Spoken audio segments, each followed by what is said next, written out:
What's up, everybody, and welcome to the Atheist Roundtable. Nate Dogg, it's TART Live Debate Night. Your boy Oz, the CEO of Mythology, and I got Nate D-O-double-G right here. What's up, man? It's gonna get feisty tonight, I think. Get a little spicy? Yeah. A little spicy? A little spicy. Tell us about last night, Nate Dogg. That was fantastic, bro. Getting awesome. The ability to help promote and support really any atheist creators that are in our community, but especially new or up and coming creators. That old adage that me and you both love of the rising tide raises all ships, especially important in our community, especially important for us in a country that isn't populated as much with our belief system as with others. And so having ability to put that voice out there and provide different flavors of stream work, video work, content, podcasts. We had a little bit of everything yesterday. And if you haven't gotten to watch that or look any of those creators up, I highly recommend it. I highly recommend supporting them with subscribing to their channel, watching some of their videos, and finding that style that you enjoy and supporting those folks as well. So, yeah, it was awesome to see. Was it 50? Well, we had 15 scheduled. A couple couldn't make it, but double-digit people come out and show up that are brand new creators, be able to support them and get to know them. And if anything, last night we didn't just get to help promote, but we made a bunch of badass friends yesterday. And, absolutely. And that's the other important part when we're talking about that, is the building the community as well. Amidst the content. But yeah, last night was amazing. Everybody that came out and supported, thank you. Everybody that came on, thank you. We appreciate it. Look forward to working with you again in the future. And then just a couple upcoming shows that I want to plug real quick, and then we'll get to business here. We won't waste a bunch more time. We do have Nate Dogg and Captain Dadpool, myself, and then the legendary Dave Warnock will be back on the Atheist Roundtable on what day, Nate? That's February 28th. It's the Sunday. 28th. The 28th. And from tonight. Yes. I'm excited. And it's going to be whiskey, scotch, and cigars. And we're going to have a little game involved that you're not going to want to miss. And we're not going to reveal it yet because it's hilarious. I'm going to wait till the night of. So we have that. The night before, on the 27th, we have a 6 or 7 member panel discussion on Jesus. Is Jesus a myth? And I tend to say yes. That's your favorite topic. That's, I think, your top topic that you go through. Right now it is. Overall, everyone knows that the Abraham Isaac story is my favorite. But as far as the discussing things that like make Christians angry at the thought of it, is mythicism.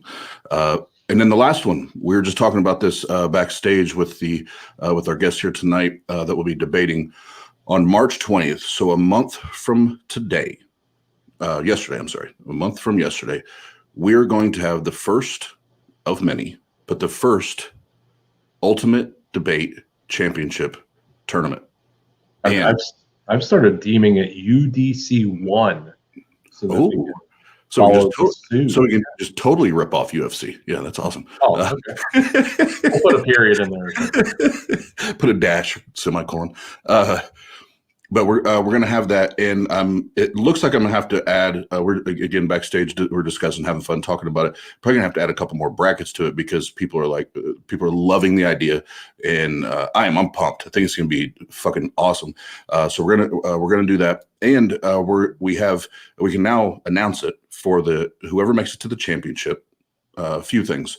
One, we have the one and only David Smalley inked in and committed as the judge of the final debate, and our friend and beast in his own right in every single way, Dr. Josh, will be the ref. So whoever's there and debating, you're going to get the top treatment as far as people that love to do it. They're going to be fair, and as down the middle as they can. And there's going to be a pretty big cash prize for the winner. And like I told them, some of them are commitments. So until I have cash in hand, I'm not going to announce the exact amount because I want to be able to deliver on what I say. But just know we're already making steps to it being a good chunk of change, for the winter. So I'm really, really excited about that. We got some other things coming up. You can go check the calendar. Go to TART.live, and everything's going to be there if you want to know any more about what we're doing. But let's not waste any more time for the debaters. Let's get them on screen, and that way we can get this party started.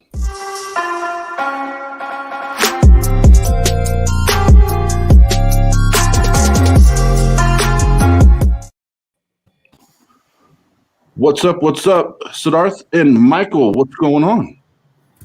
How's it going? How are you doing, guys? Doing great. We're fantastic. We're like what my grandma used to say, busy bees. We're all weekend. We get stuff, shows going on. But anytime we have a debate, we stop everything. It's debate night. It's debate night.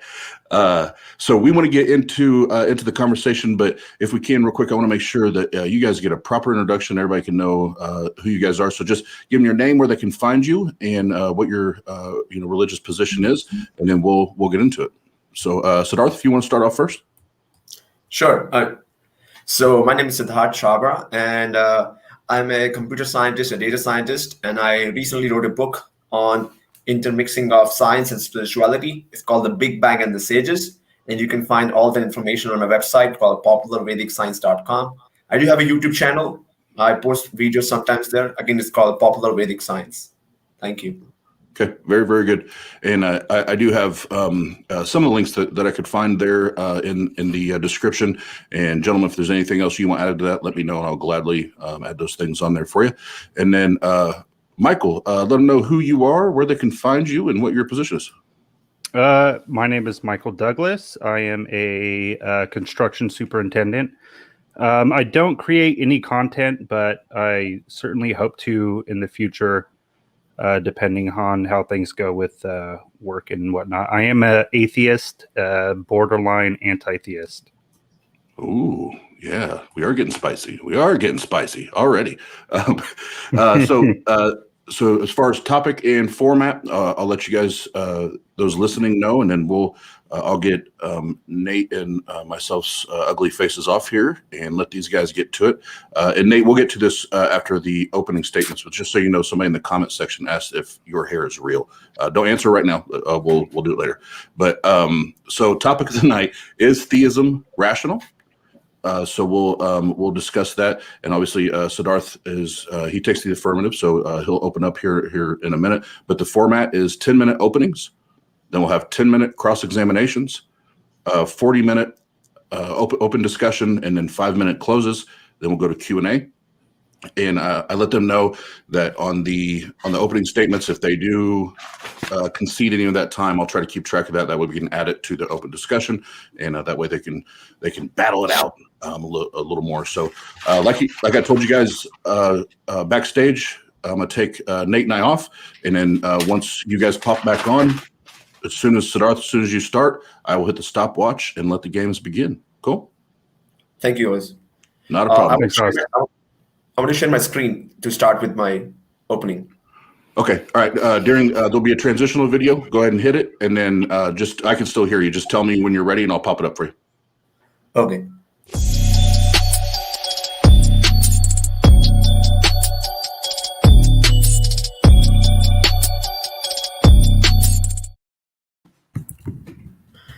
I'm ready to share my screen. If you can put it out there. Okay, so my presentation today, or the topic today is theism rational? And I stand affirmative. And let's go deep into it. So whenever there's a knowledge claim, how do we find out, if it's true or not? So given any knowledge claim, there are many methodologies, and such methodologies are known as epistemologies. So how do we know what we know? There are two broad categories in which you can divide them according to Vedic text, ancient Vedic text. And this is a very interesting division of epistemologies. One of the epistemologies is called ascending, the other is called descending. Ascending means that the knowledge is being transferred from a teacher to another teacher to another teacher, and ultimately it's coming from Supreme Lord. And the idea being the Supreme Lord had given such knowledge in the form of Vedas. The other form of finding out any knowledge claim according to the Vedas is known as descending. Descending means like if I give a claim, you go and test it out. Like you do an experiment and you have first of all you have some observation, then you have hypotheses, and then you do testing, and then you check it. Okay, this claim is correct or not, and then you do retest it. And you keep doing it. Basically, empiricism. And there are many kinds of empiricism. There is induction. There is logic. So these are two broad categories of epistemologies. Now, if I'm making the claim that theism is rational, or in other words, if I'm making the claim that God exists, how am I making that claim? Am I making it based on an ascending set of evidence or a descending set of evidence? So I'm making that claim based on ascending evidence, which is the knowledge coming in the revealed scripture in the Vedas. But my friend on the other side or anybody else might say, hey, I don't take your epistemology. I don't think it's right. So, since my opposition or people who don't accept my claim would say that they accept descending epistemology, actually messed it up. Descending epistemology is the knowledge coming from the Vedic scriptures, and ascending is empiricism, coming down and going up. So I got to mess it up. Anyway, so descending is the Vedic and ascending is empiricism. So I'm saying that the God exists based on descending epistemology, knowledge written in the Vedas or the Puranas. But my friend may say, hey, I don't believe that the Puranas or Vedas are true. In fact, I think that they are mythology. So to counter that, just recently I did some research into the Puranic text, and I found out that Puranas have scientific information which allows them to stand as a factual histories. Much more so than that, they stand tall as authentic source of genuine knowledge.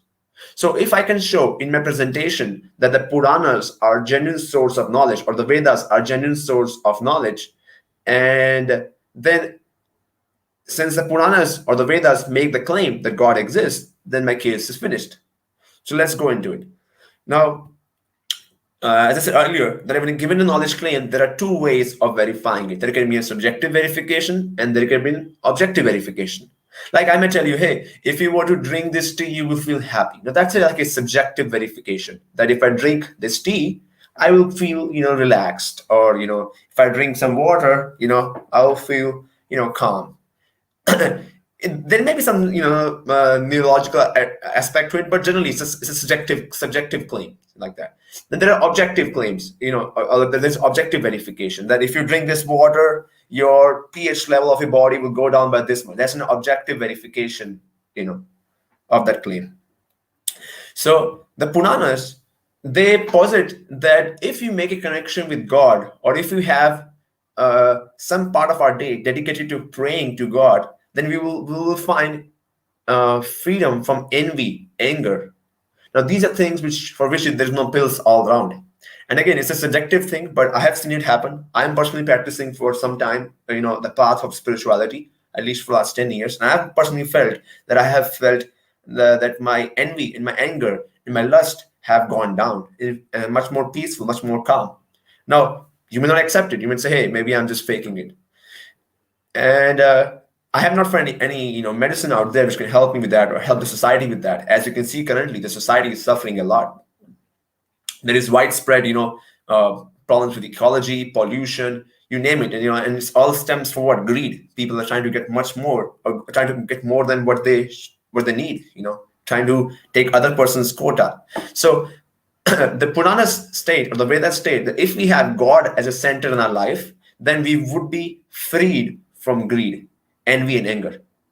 Eventually, it's not that right away you start practicing, you will get freed from that. Because somebody may say, hey, even the priests have been found to be engaging in molestation and all kinds of nonsense things.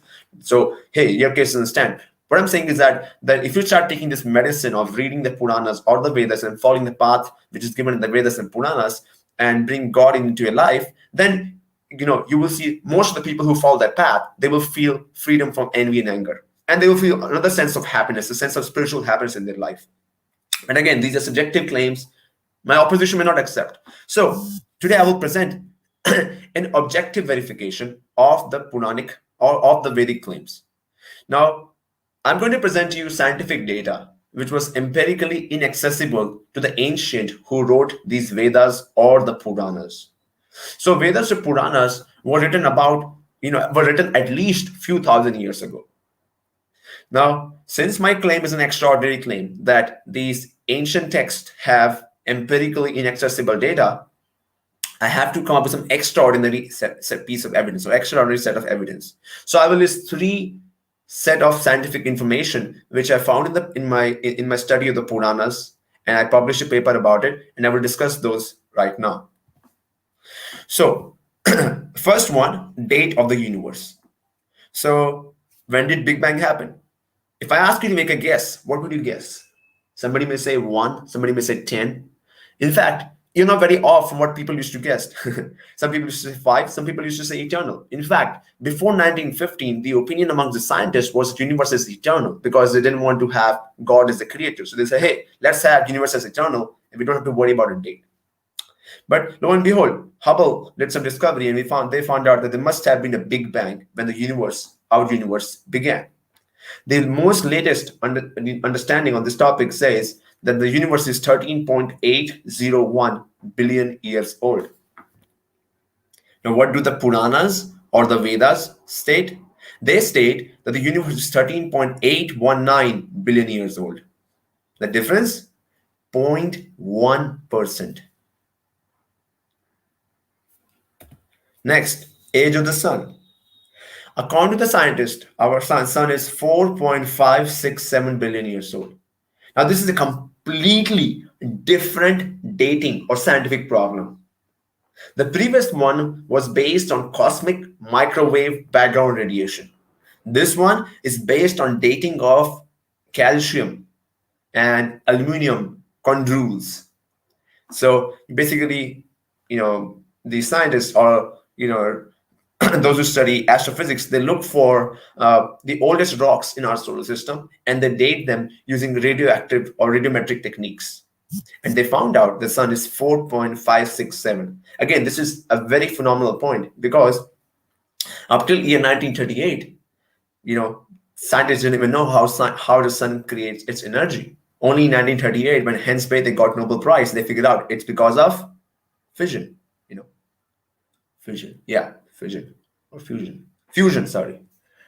Fusion, because two hydrogen particles come together and they make helium and other byproducts. So finding out age of the sun has not been an easy problem. In fact, hundreds of scientists working day and night for the last century have got this answer, and this is the latest report.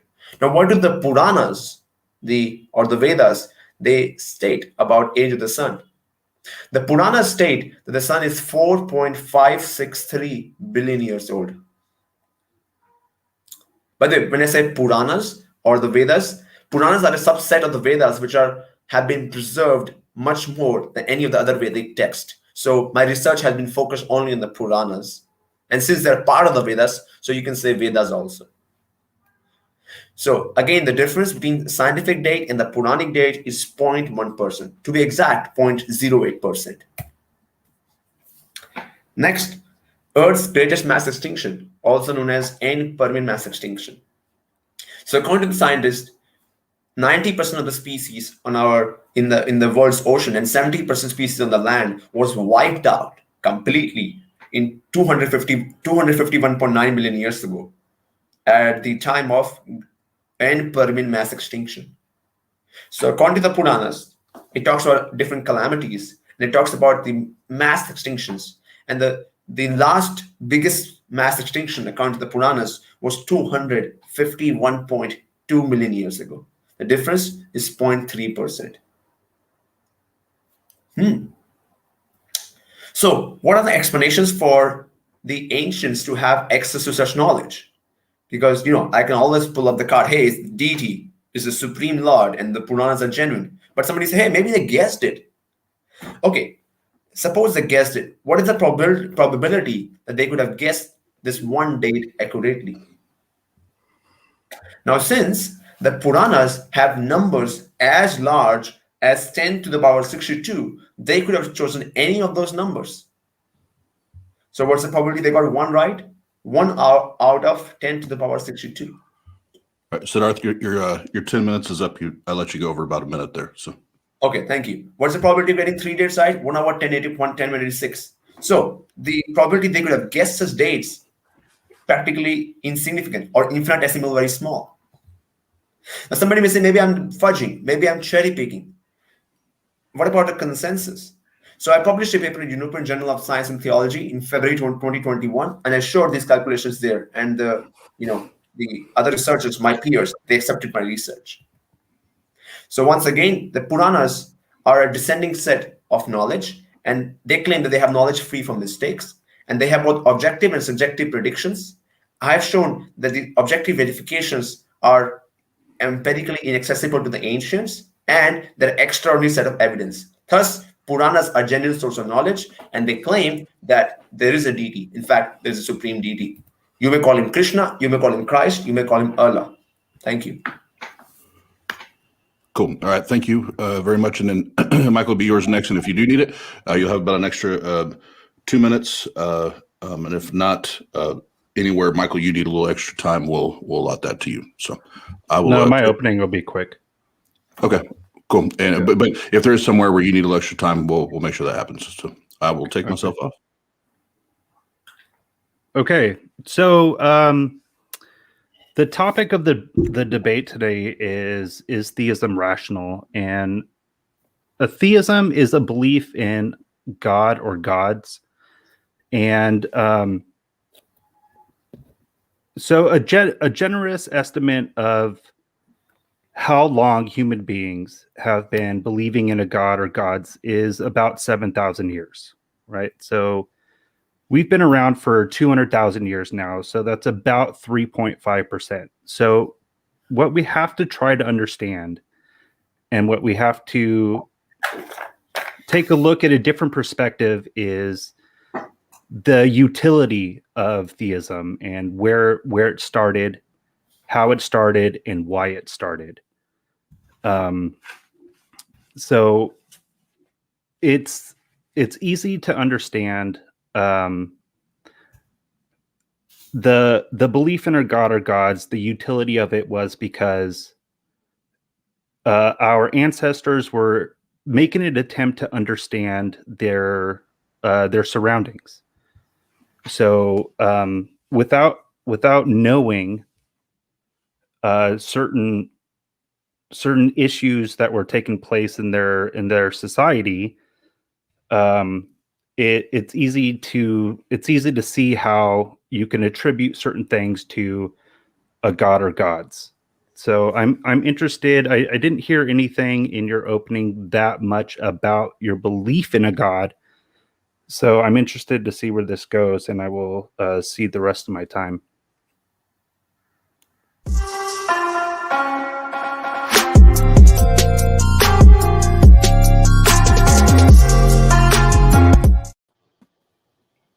What up, Nate? What up, Nate?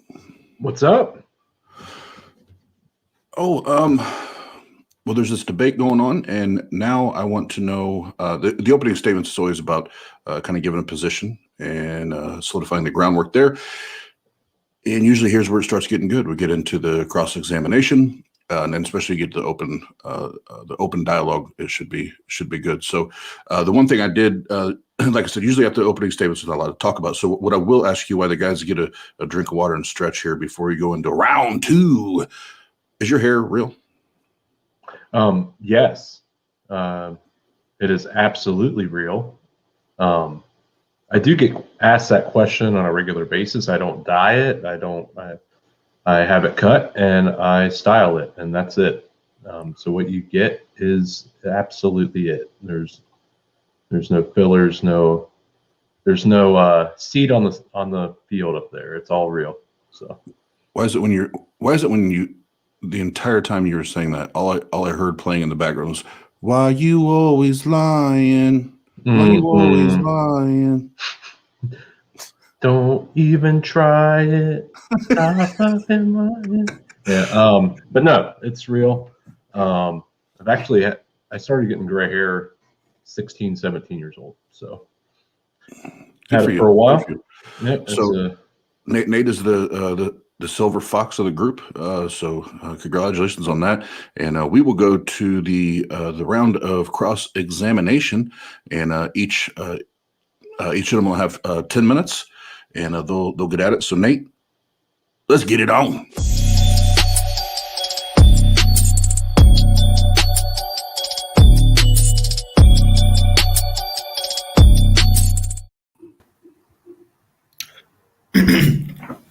So, Michael, you asked me that what about my belief in the deities? And as I started my presentation, I made this point clear that I think I didn't give enough time there to that point.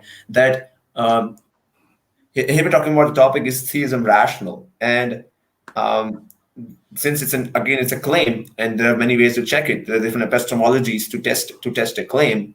I broadly divided into two epistemologies, descending and ascending. And I said that most people go for the ascending epistemology, which is empiricism. And I would like to go for the descending epistemology, which is knowledge coming in the Puranas. The Puranas clearly state that there is God, there is deity, there is supreme God, and in fact, he has many agents who are working this world.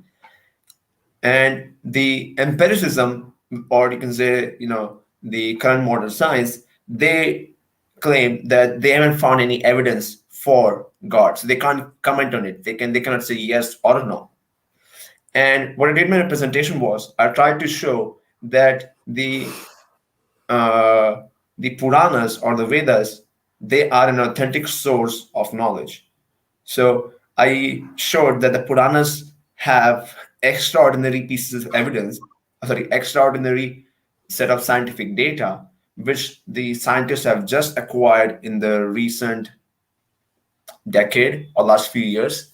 And such data was not accessible to civilizations a few thousand years ago. And that's when the Puranas and the Vedas were written. And what to say, a few thousand years ago, that data was not accessible even a few hundred years ago. And since the Puranas and Vedas have access to such phenomenal data, and it is all part of the history which is given in the Puranas regarding the gods, managing the world or arranging the situation. So that stands as an extraordinary piece of evidence that the Puranas and the Vedas are genuine source of knowledge. The question that I have. Let me finish the point. Now I'll come to you. Now, okay. Somebody may be skeptic and they may say, "Thank you, Michael. I appreciate it." Now, somebody may be skeptic and they say, "I doubt this. I doubt this. I doubt that." So, my question to you would be that how do you know whenever somebody makes a claim that claim is correct or not? Like suppose somebody goes and makes a claim that this bacteria species has been found in the lab and they make a claim about it. How do you know what you know? Yes, Michael, go ahead. Well, what I'm curious about is that I don't think that anybody will dispute that the Puranas have a pretty accurate age of the universe, but it seems like that information isn't all that useful, right? What is the utility of knowing the age of the universe when there are far greater issues to deal with, right? I mean, if I'm going to look towards a deity or towards a god, I'm pretty much looking for protection, some sort of like a transcendent experience, and I just do not understand why did your deity give us the age of the universe, but didn't give us the germ theory of disease?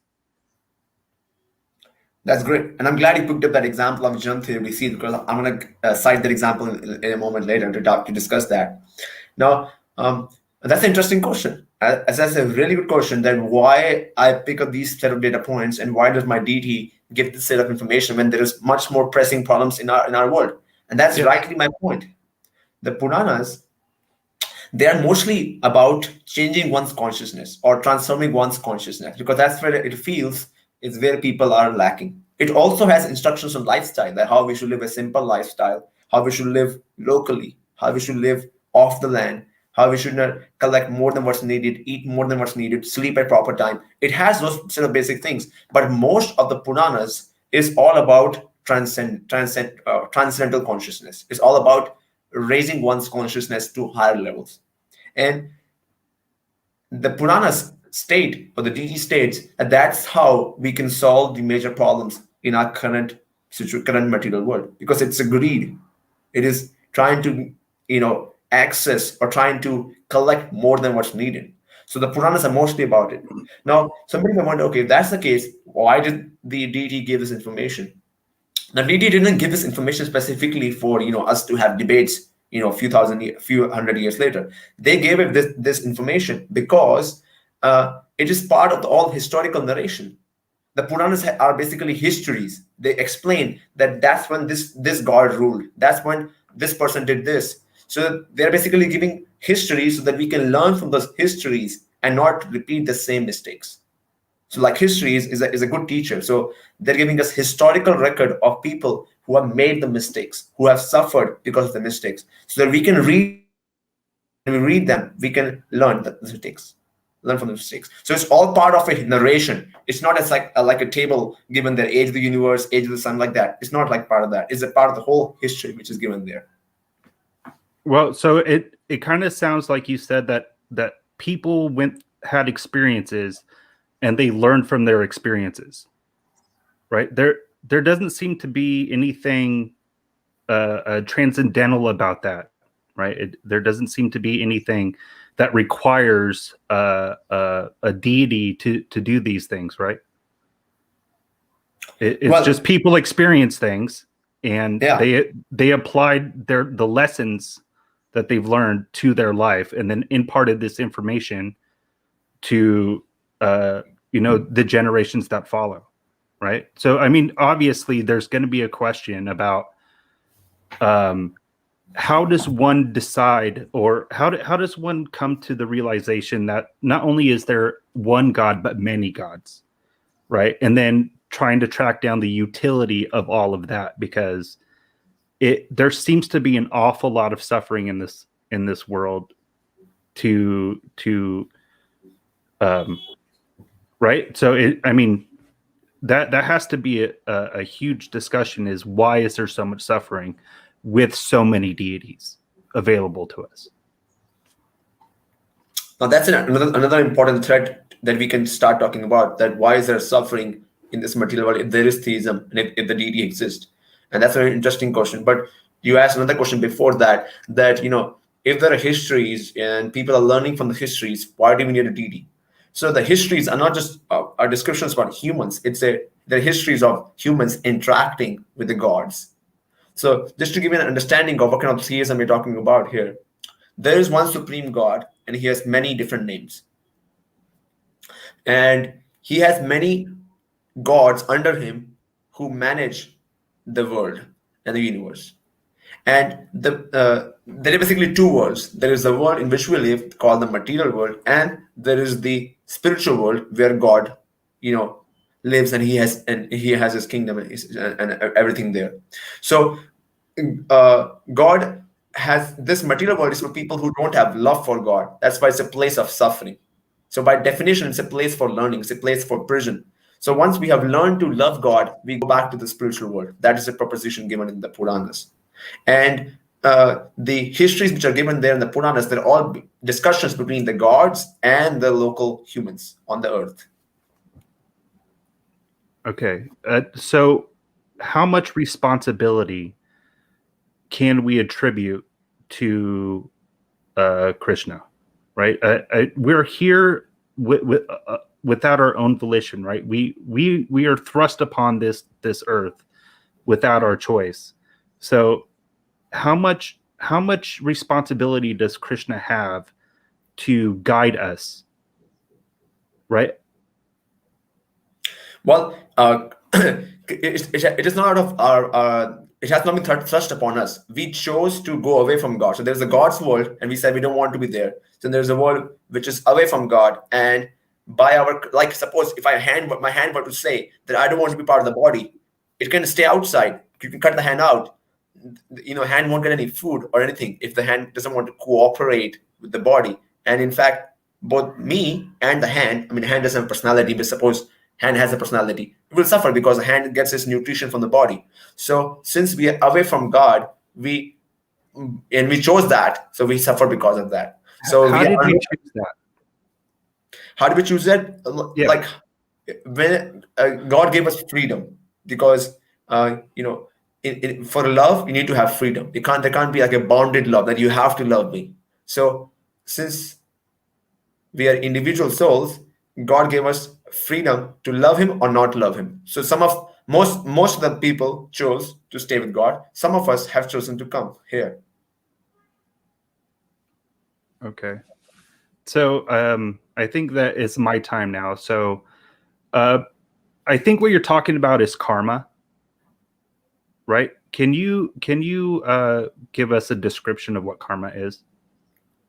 So karma is a very, very deep topic. It is, in simple words, it is the law of action and reaction. If you do something, it comes back to you later. Maybe this life, maybe next life, maybe many lives later. And what you're experiencing right now could be a reaction coming from what you have done in the past life or many lives before. Right. So don't you think that it would be important for, if we live past lives, don't you think that it's important for us to be aware of those past lives? Like, how can I make a correction to whatever I did in my past life if I'm unaware of my past life or past lives? Some people do have memories of their past lives, and it has been observed that such people, like such kids who are gone, who grow up remembering their past lives, they actually go through a very terrible experience. Because suppose you had done some really bad things in your past life and you're a 5-year-old kid and you have to remember all that you did at the last 80 years in some previous life. It's a really, really hard experience for the kids or for somebody who's growing up. So it is very important that Krishna made the system so that when we are born, we go through this terrible experience in mother's womb where there's so much pain that we forget our past lives. But we can learn from the text. We can learn from seeing other people. So that's why there are Vedas and Puranas, so we can learn from the previous people's documented history.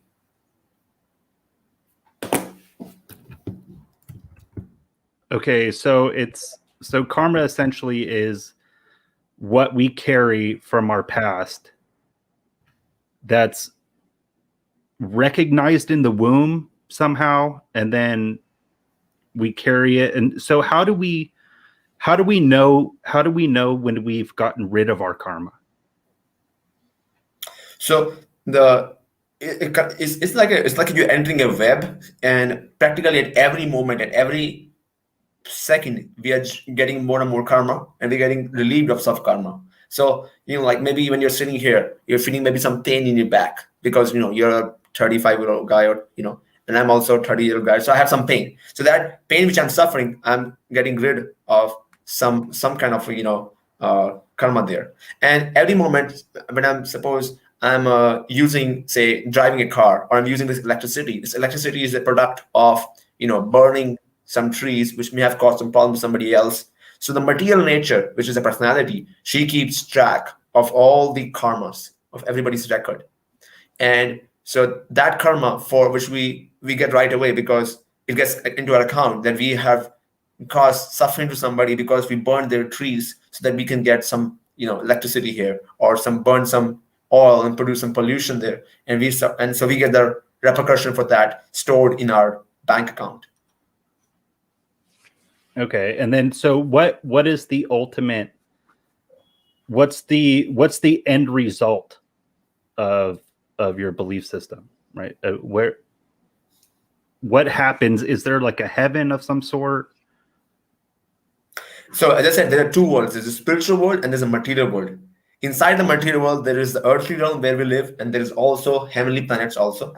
And there are places of, much more happiness, much more luxury. And there is also hellish planets, which are places of misery. However, the ultimate goal of the Vedas and Puranas is to arouse our dormant love for God. And once that a love for God is again aroused, which is dormant in our heart, we go back to the spiritual world. Is there some reason why Krishna is so? If there's a place that exists that is full of love and life, if that already exists, why did Krishna think that it was a good idea to put us here when there's already a place that we could be with him forever? That's right. I mean, if everything was, everything is really good in the city, why do we build prisons? Because we always know there are people who are going to go against the laws, who are going to, overstep. And so there are a few souls like us who are fools, who want to be the God, who want to run our own show. And somehow or other we get this thought. And then when we get the thought, it's okay, you can go and try yourself being a God here in the material world. So that's why we come here, because we want to be separate from God. I mean, I don't feel like I had any decision in this, right? So it feels like it would be important to know that I had somehow made a decision to be a part of this world against my will. Yeah. Again, this is something which we're talking about in knowledge before, before this birth. Like suppose now you're, 35-year-old. Is that right? 38. Yeah. 38. Pretty close. Close. Okay. Yeah. Now, 38 years ago, you were not for 9 months in the womb of your mother. Now, if I were to ask you, where were you when you were 5 months old in your mother's womb? How would you find out? You'll ask your mother, "Hey, mom, where were you when I was 5 months old in your womb?" So you have to take her word. Like always, just ask Nate.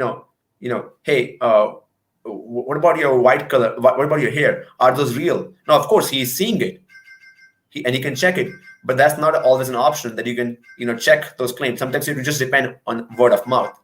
So the Puranas or the Vedas are making such claim, and since they are saying that, since I'm showing in my presentation that Puranas are genuine source of knowledge, they are saying that we met such a season in the past. Now we don't have an experience, we don't have a record of it because we don't remember anything before 38 years old. As you're 38, I'm 31. We don't know anything before that for our own decision. What did we do in previous life?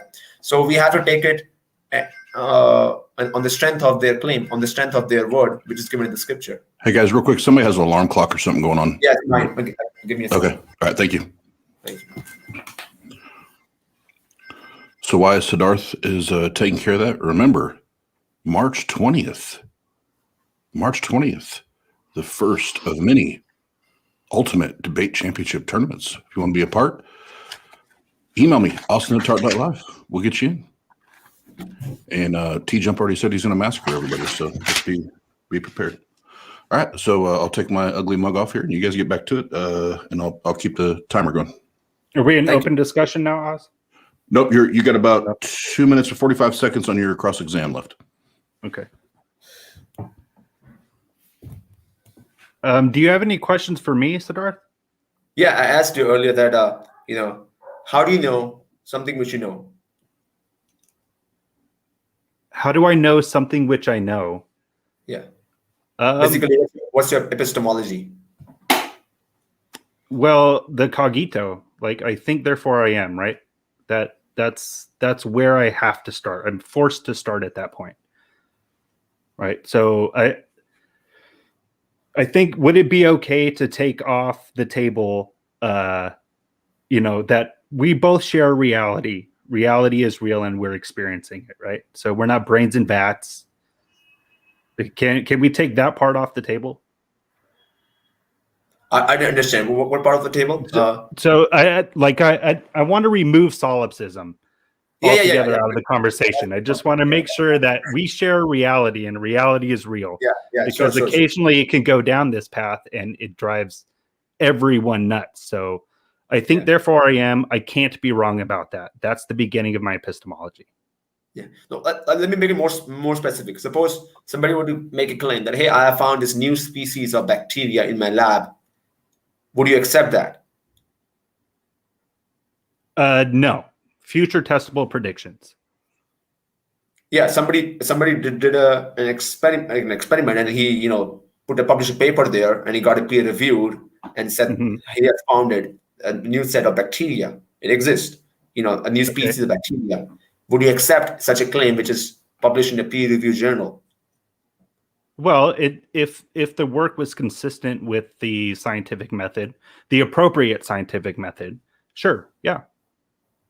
Okay, good. So if suppose you are, but you're not a biologist, so you couldn't test the claim. Suppose you were a biologist, you're yourself a researcher, and you had doubts about that subject, that maybe that bacteria doesn't exist. What would you do? Would you go and repeat the experiment and check it out yourself?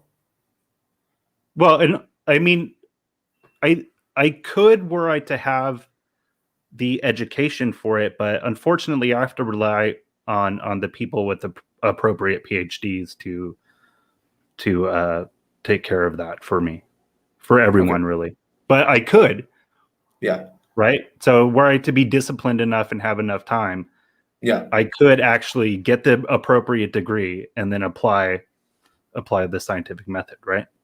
So I could confirm it. Right. So the Puranic sages are considered as scientists, and they are claiming that God exists. And if you doubt it, and they have their own internal system of peer review and checking it, how would you test their claim? Would you accept them on their word because they're also a bunch of researchers, or would you do the experiment yourself? For what? One more time? For the Puranic sages who wrote the Puranas, they're saying there's a deity, supreme deity, and there are thousands of such sages who have done the experiment and who have found an experience. They have experienced God and they have experienced a relationship with Him. Would you test that experiment, take their word that God exists, or would you do the experiment yourself? Well, as far as I know, there isn't any way. Well, can you define God first? God is a supreme person, omnipresent, omniscient. There's tons of attributes. He's source of all. He's the most powerful. He's source of all wealth. He's most beautiful. He is most knowledgeable, and keep going on. Okay, so we would have to be, as far as I know, is this God supernatural? Yeah. Yeah, it is. So as far as I'm aware, there isn't any way to test for the supernatural. So we're going to have to find a way to. It would have to comport with reality in the sense that if I was to make a future testable prediction about this God or deity, then right. So you make the hypothesis, you test the hypothesis and get a conclusion, right? So as far as I'm aware, there isn't any way to do that for a God, right? So there's has to be a difference between.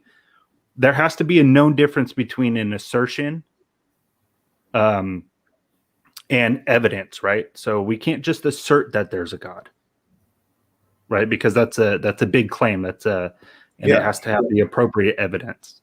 Yes. Now, what would you take? I think our time is up. Is it?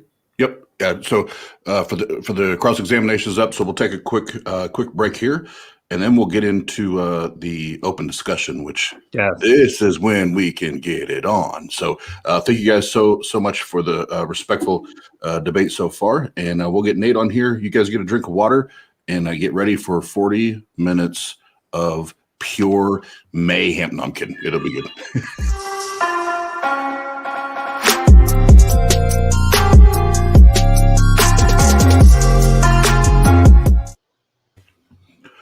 What do you think, Nate? What do you think? So far so good, but like you said, this next 40 minutes could make or break your position. So yes. So basing it on the topic or the title, is theism rational? I still want to be convinced that it is rational to believe what Sartre believes. Like that's what I want. So far, he's laid a foundation. I don't know that still we can connect rationale to that. But now we have 40 minutes to listen to it. And for those of you that maybe this is your first TART Live debate night event that you've been a part of, we do a winner and loser at the end, but it is not based on whether it's a theist, atheist, anti-theist, crazy person that made up their own God thing. Like it's who best presented their argument is what we drill down to. So now this is really like I said, when we get to define that and find out who came prepared to smash during the open conversation. So we'll get to that in a second. And I did kind of playfully during that little break there talk about it. But again, anybody that wants to be a part of it, March 20th. The first ever, it'll be the first of many, Ultimate Debate Championship. It's a tournament. If you want to be a part of that, email me, austin@tart.live. We'll get you in there. And we got a lot of fun stuff planned for that and a cash prize for the winner. So we won't waste any more time because this is I believe, the best part of the debate process is the open discussion. So, Nate, let's do that thing. Let's do that damn thing. Let's do that damn thing.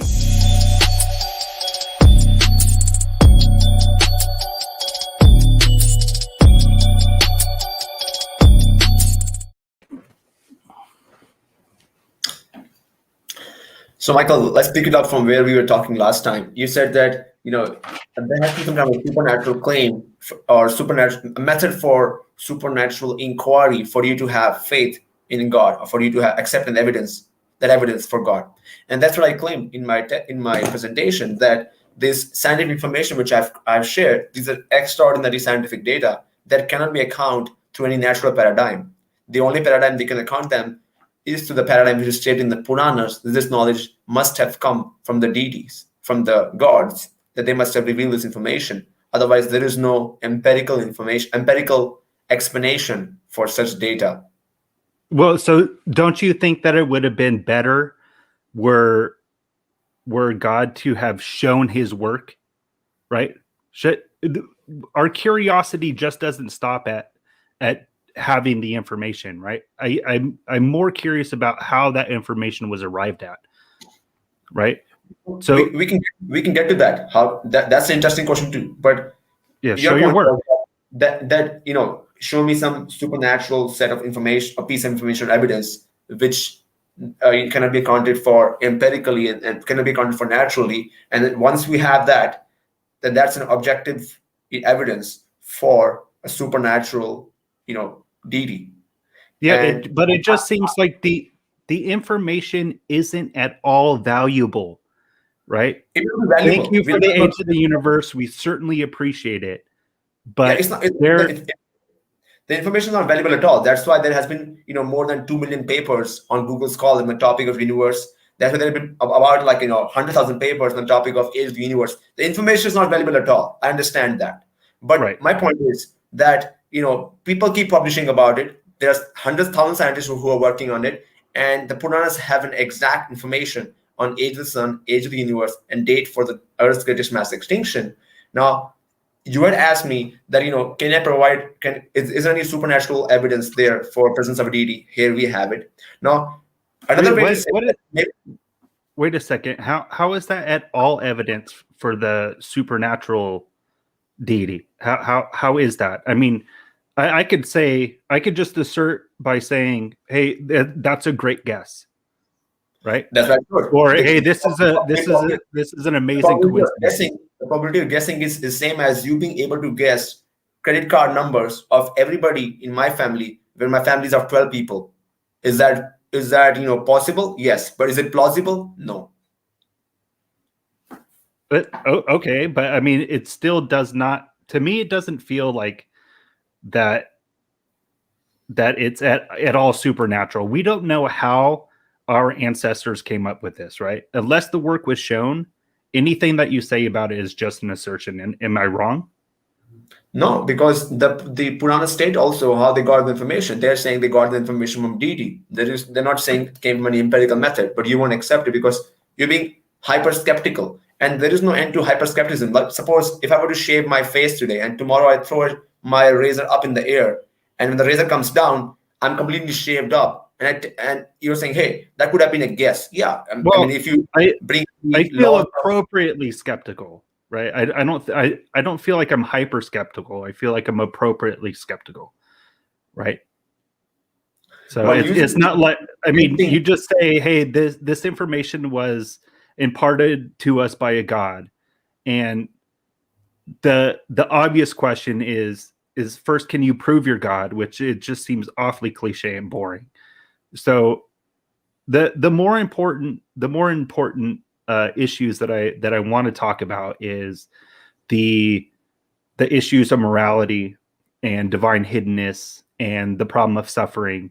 These are the things that is going to convince me and a lot of other people. We're surrounded with an immense amount of suffering, and we sit in a privileged position, and it seems like Krishna sits in an even more privileged position to see it and do nothing about it. So if you can answer those questions, then I think that we can get somewhere. Definitely, Michael. I'll answer those. But just to finish on the previous point, so the Puranas are, have this, extraordinary set of evidences or set of scientific data, which I discussed earlier. I'm gonna come to your point. Just finishing up the whole thing there. And you may say, hey, this is, it's definitely very extraordinary. It may be supernatural because we don't have a definition of natural clearly defined. So we really can't say where did the natural end and where did the supernatural begin. Although the probability is extremely insignificant, that could have been guessed, but I'll still go for it. But the Puranas also give another method of verifying. In fact, that's the primary method of verifying God, and that is a subjective method, whereas that you practice the Puranic method. Now, as you mentioned earlier, the germ theory. The germ theory, when it was first discovered, it took about 50 or maybe I think 70 years before it was accepted by the scientists. Because, when you propose something new, something radical, scientists usually oppose it. Hey, this is, against our common knowledge and we cannot oppose it.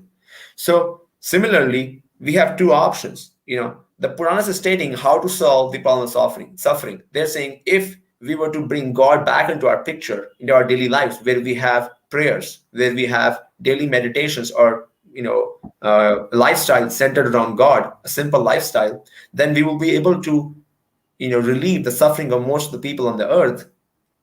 And so we have an option that either we adopt that method and see if it works, or we can wait for next 100 years for scientists to come around and accept everything what is said in the Puranas, and go with it. So like with germ theory, if people had accepted that 50 years before it was accepted as a consensus, then so many lives could have been saved. Similarly, now that we have shown that the Puranas have such an extraordinary set of, data points, let us try the Puranic lifestyle. Let us see if that can relieve the suffering of the people. So look, you're telling me that poor Barbara that's starving in our southern state somewhere, were Barbara to only just turn towards Krishna and meditate, all would be well for her. This does not put food in her mouth, right? So this is the problem. I mean, and there's a way to meditate in a secular way to achieve the same goal, right? So you'd have to show to me and others that meditation in a secular way that achieves the same goals is less valuable than doing it according to the Puranic text. Yeah. So, first of all, the question about Barbara, that, when I'm not saying that she has to meditate. I mean, of course, if she has the opportunity, because, the first thing is how can she satisfy her stomach? How can she eat? And if she were to meditate or, pray to God, I'm sure that God will enable or arrange circumstances in such a way that the relief or the aid will come to her. I'm not saying that she that's the only thing that she does. Like there's this famous story. One time, this guy was praying, and his house, there was a big flood in the city, and somebody came next door to him and said, "Hey, why don't you jump on my boat?" And the guy said, "No, I'm praying. I'm waiting for God to come and help." He didn't take the help of the guy who came to get him on the boat. A moment later, the whole house is underwater, and he's on the top of the roof. And somebody came to the helicopter, drops him a rope, and says, "Hey, grab the rope. You're the last guy here. And come on, the flood is coming." He said, "No, I'm praying to God, and God will come and save me." What happened next? He drowns. So praying to God doesn't mean that you don't do anything else. Doesn't mean you shut your eyes down and don't work. Praying to God means that you work very hard and you hope for a miracle. And that's my experience. It has happened again and again. And that's the experience of people whom I hang out with. So again, it's a subjective experience. And that's what I asked for. Presently, there are different techniques of secular meditation, and I think they have great benefit. However, if you bring God into the picture, that's my experience, that such meditation becomes even more powerful. Okay, it still isn't solving the problem of hunger, is it? And it's not solving poverty. It's not solving any of these major issues, right? There's something that I think about a lot, and that is, if there's a deity, then the one thing that we expect is that the understanding of this deity would be global, right? There wouldn't be 4,000 active religions around the world. It would be everyone understands it this way and this way only. It's the one time that we expect it to be this way, and it doesn't seem that. How can you tell me that Barbara just isn't understanding that she needs to pray to Krishna? Right. She doesn't have to pray to Krishna. She can pray to Allah or Christ, for say. She has to pray to the Supreme God, and she can use any name in her language. It doesn't have to be specifically Krishna, first, to be clear on that point. And second, regarding the problem of hunger and poverty, as I said, we have to do experiment.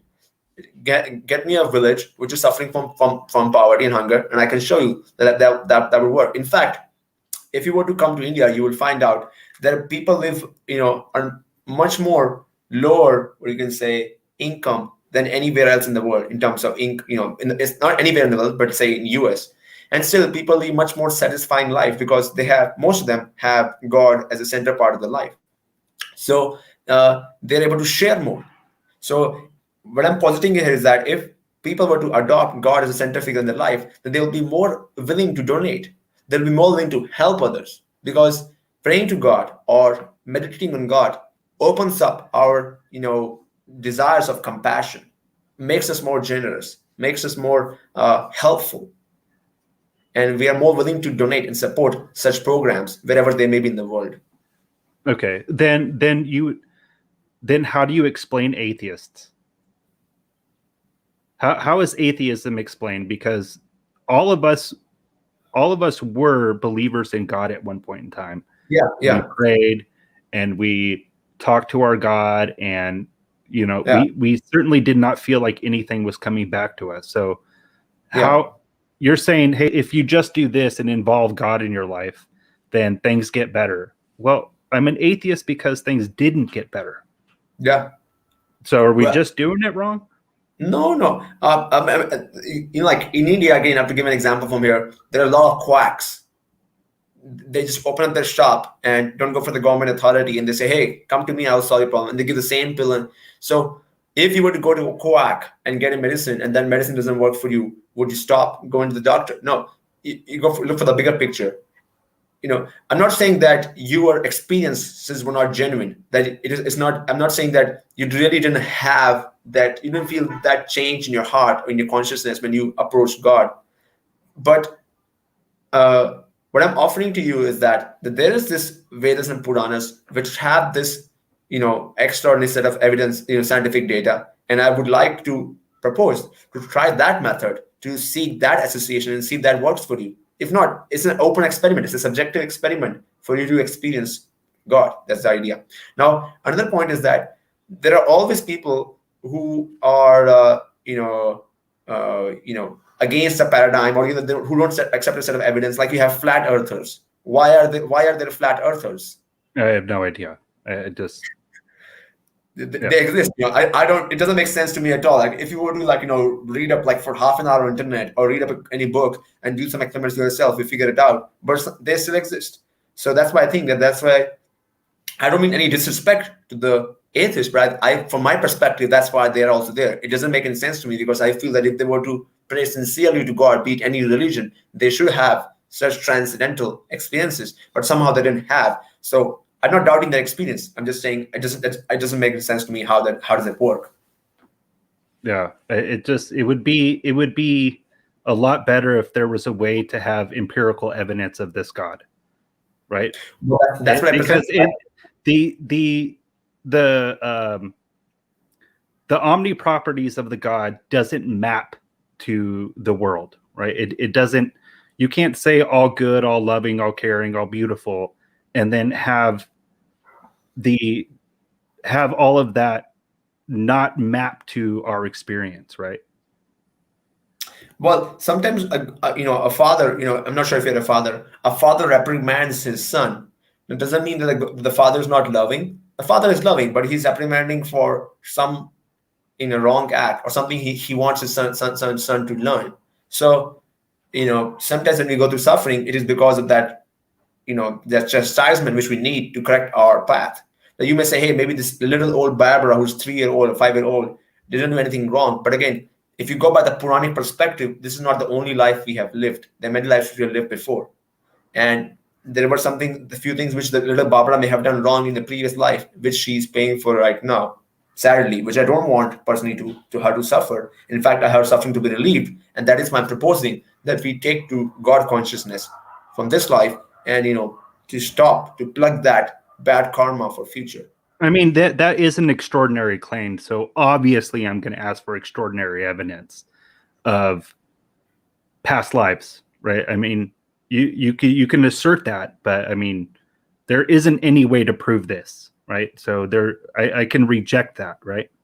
Not really. There is a lot of evidence I of that. can't reject it. Ian Stevenson it has written, has compiled more than 2,000 cases of, reincarnation or past lives.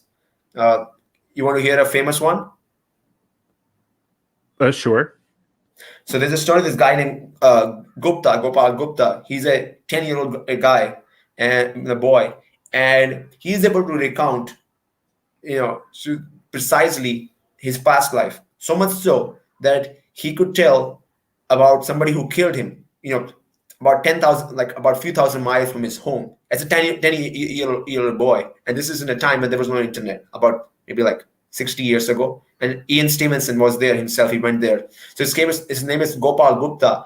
And he could tell that who killed him, how was he killed, who were the people who were present there. And he could point out exactly that what was the fight about. And when this incident was brought up, to the for Stevenson to verify, because they found that it matched precisely to every minute detail. He's only a 10-year-old boy. There was no way they could have got access to something which was happening a few thousand miles away, something which happened 10 years ago. And in fact, the other family had covered up the incident. They didn't even go to the police. So nobody except the family members knew that there was such a crime had happened in their family. It was not even in the newspaper because the family had hidden that whole incident as some natural death. Yeah, I'm unaware of that story, but I think that the appropriate conclusion to that is we just don't know, right? We can't. There isn't any way to get beyond that, right? The right answer to that question is we don't know what happened.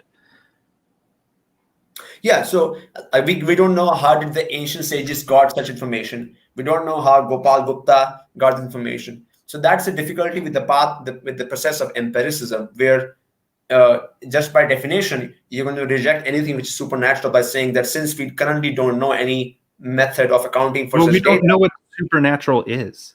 Yeah, right. Thing. We don't know what that is. Yeah, because going by the empiricist method, you can't define it. There is no definition available in your method, but there is a definition available in my system, which is that the supernatural is an act done by a deity, where a deity plays a role in making it happen.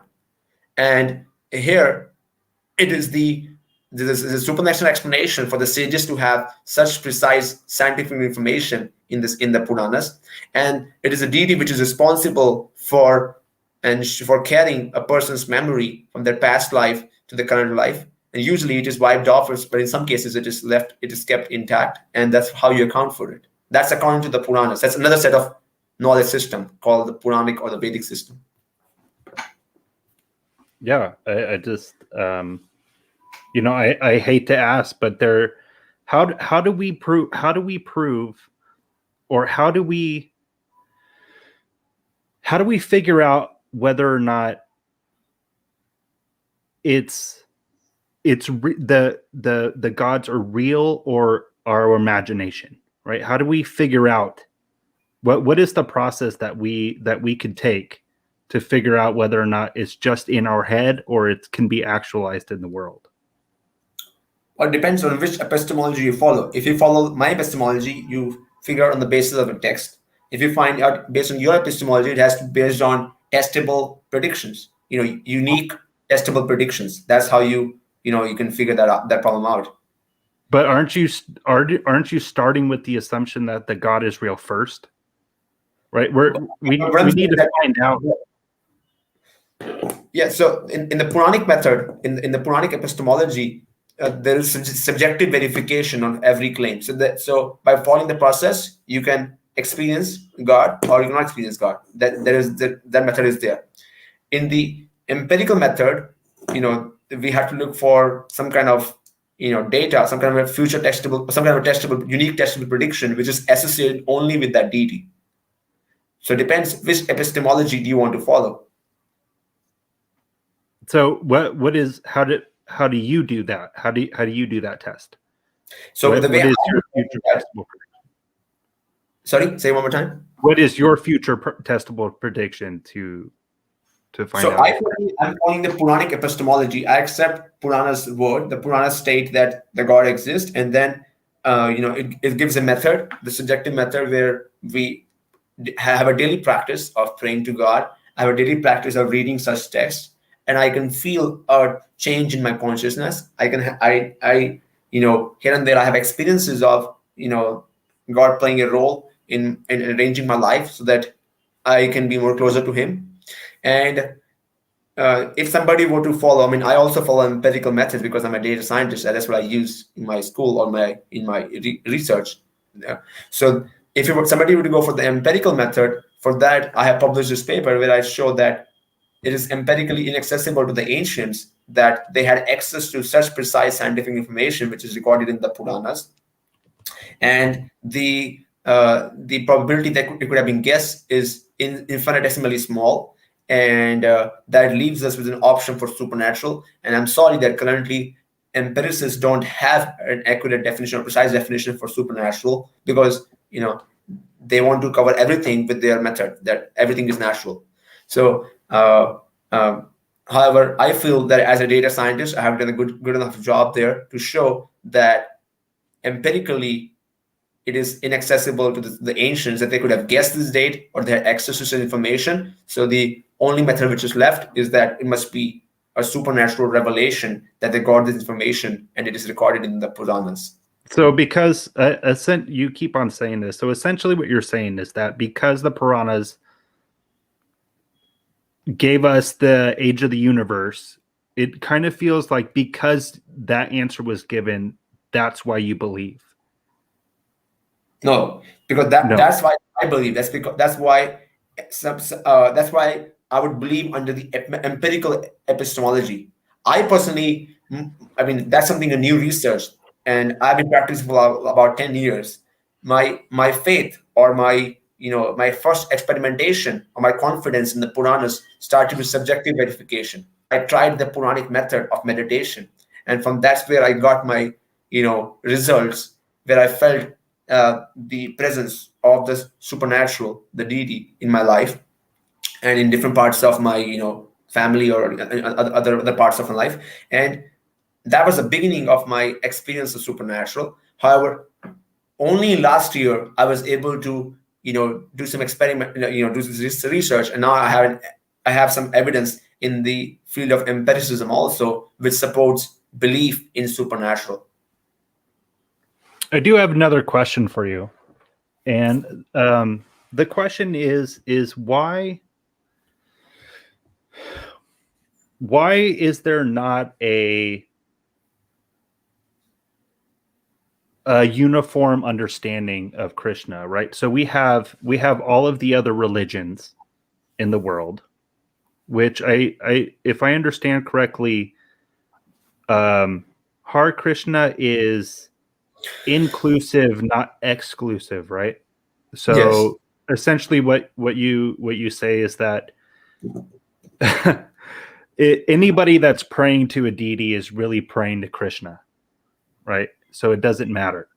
But then I feel like there's an awful lot for Krishna to answer to, especially in regards to Christianity, Islam, Judaism, right? All of these mutually exclusive belief systems, but apparently the same God.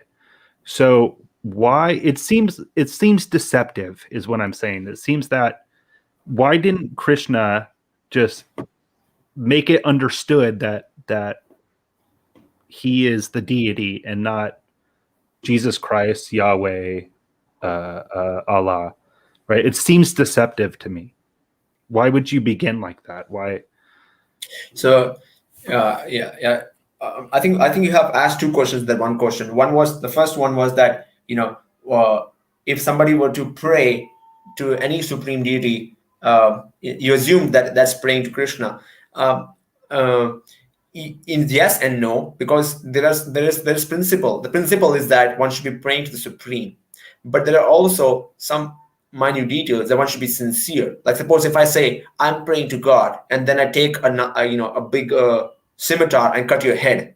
Now is that really praying to God? Is that really following God's words? Because what it one's life has to be also molded around one's love for God. And so they're just doing it wrong. Yeah, but I think that they have to follow principles, the details also. It's not that you can just say, I love to God, and then I go around doing terrorist activities. That doesn't sync together. It can't be just, it can't be like, what do you call that person who has two personalities? Bipolar or something. It's like a bipolar, some kind of a God's devotee that, one side he's saying, I'm loving God, and then he wakes up and, then he goes down, gets away with the AK-47 and, kills everybody. Hey, I'm loving God. I'm loving, doesn't work because none of the revealed scriptures, whether you pick a Bible or Quran or Vedas or Puranas, don't ask for violence. In fact, you'll be surprised to find out, Bible starts with the saying that, consider all the nature, everybody around us, as something which you're guardian of. Guardian means you protect them, not that you exploit them. Includes Right. Animals and plants, everything. So, if we open up, big meat houses, slaughterhouses, and then say, hey, I love God, and then, your next moment you're cutting throats of your brothers and sisters, that's not really love for God. Sorry. Yeah, I understand what you're saying, but Yeah. what I'm saying is that there seems to be a certain amount actually all responsibility should be given to Krishna. And then the question is why isn't the message clear to everyone?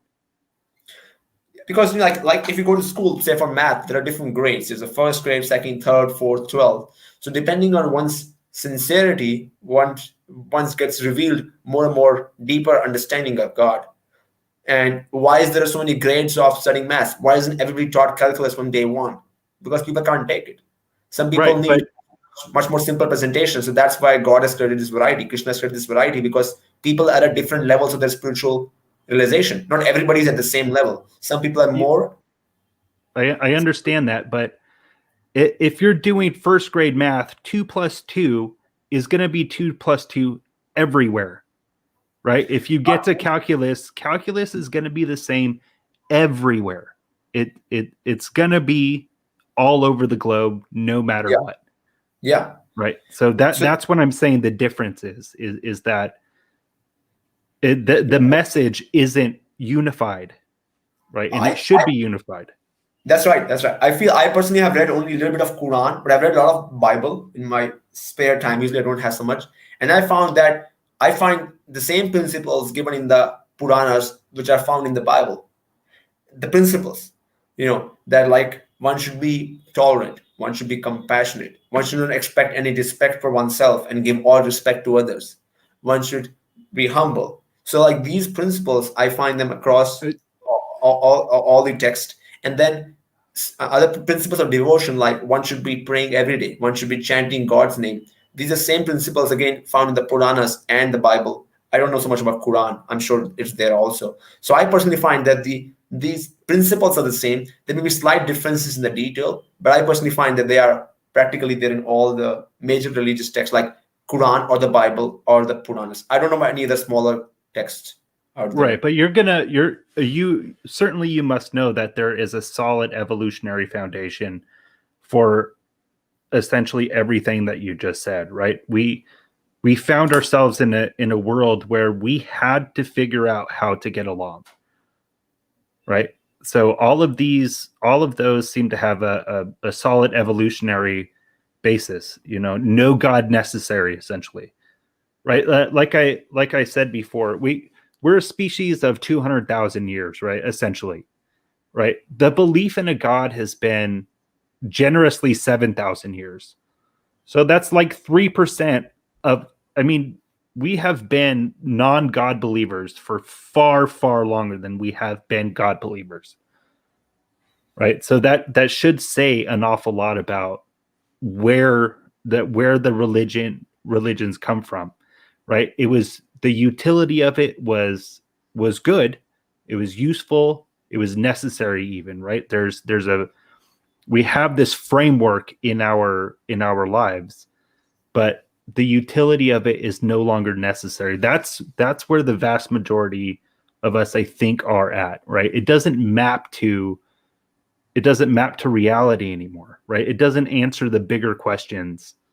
It doesn't guide us in the way that's necessary anymore. So it had its utility, but so to try to think about, is theism rational? Well, it's a strange question. Yes, it's rational, but it's not useful, is what I'm trying to put forward, right? It doesn't seem to be that useful anymore. It had its utility. We're doing better now. Good.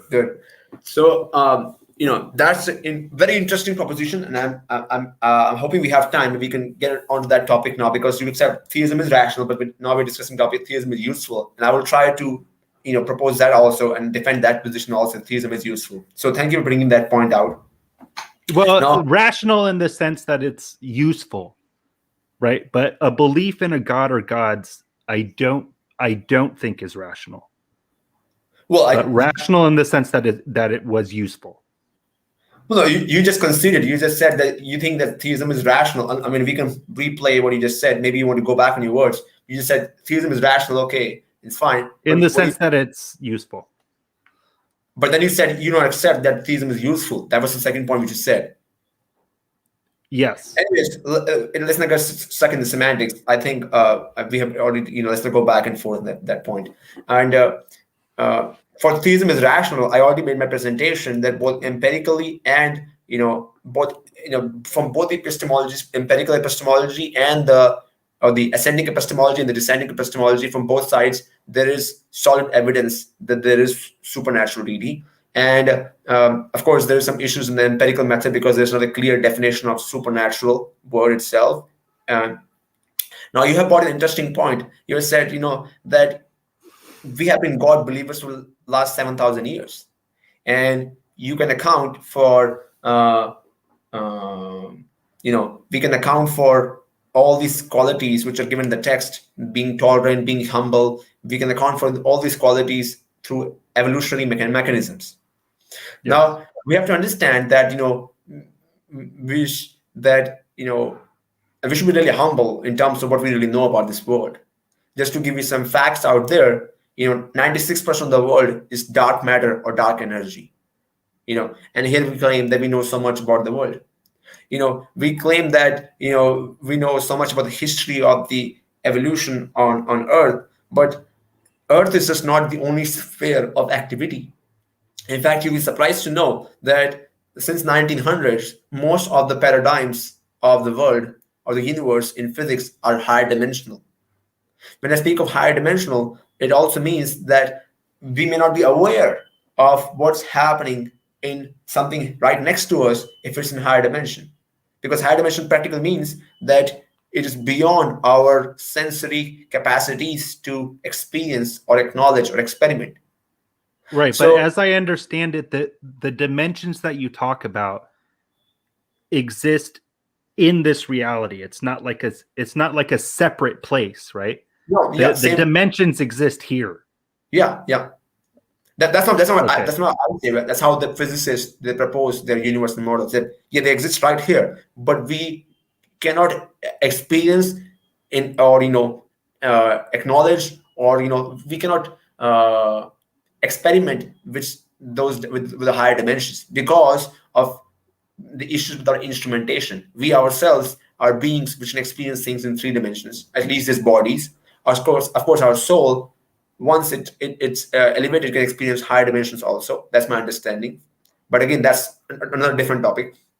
So we have to accept that we are limited in our knowledge of this world. We have very small and we have very limited information about this world. In fact, computers are only 40 years old. So we just we really can't claim that we have so much knowledge about the history of humanity in our earth, because of course there is an evolutionary mechanism which can account for those qualities, but there can be other models also which can account for the same behavior. Well, are those other models as tested and fortified as evolution, right? There isn't backwards for evolution anymore. This is a done deal, right? Evolution is what it is. There's no backwards for it. Okay. Yeah. There's only forwards. Yeah, I'm not saying that evolution is done. When I'm talking about a specific point, you mentioned that the qualities of tolerance, humility, and the creation of these texts. You're mentioning that those qualities are mentioned in the text, and because of the evolutionary mechanism, because humans develop those qualities, and that is why those qualities are mentioned in the text. And that's what I'm contending. I'm saying that there can be other models which can account for that information in the text also. And the other model which I'm proposing is that the information is coming from the deity. They are the one who have released the information to the human being, and that's a parallel model for that information to be present in the text. Now, evolutionary mechanisms cannot account for scientific data which are showed in the text, but evolutionary mechanisms can account for the behavioral rules and regulations which are given in the text. My model can account for both the behavioral rules and regulation given in the text, and it also accounts for extraordinary scientific information which is recorded in the text. So if you have 2 options to choose which model to pick up, I would pick up the first one because it has much more, explanatory power than the first one. Right, but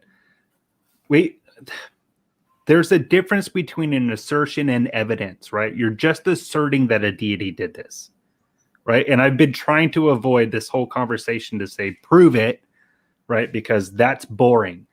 But we cannot just assert that a deity did this. We have explanations for our behavior as a species, firmly grounded and rooted in evolution.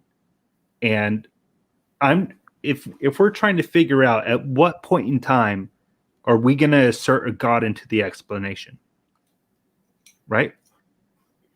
What point in time is it necessary to put that in there? Well, it's an interesting point. At what point in time did we say that the deity interfered in creation of those texts and in bringing those behaviors into humanity? That's an interesting point. I would go back to the point of our limited knowledge.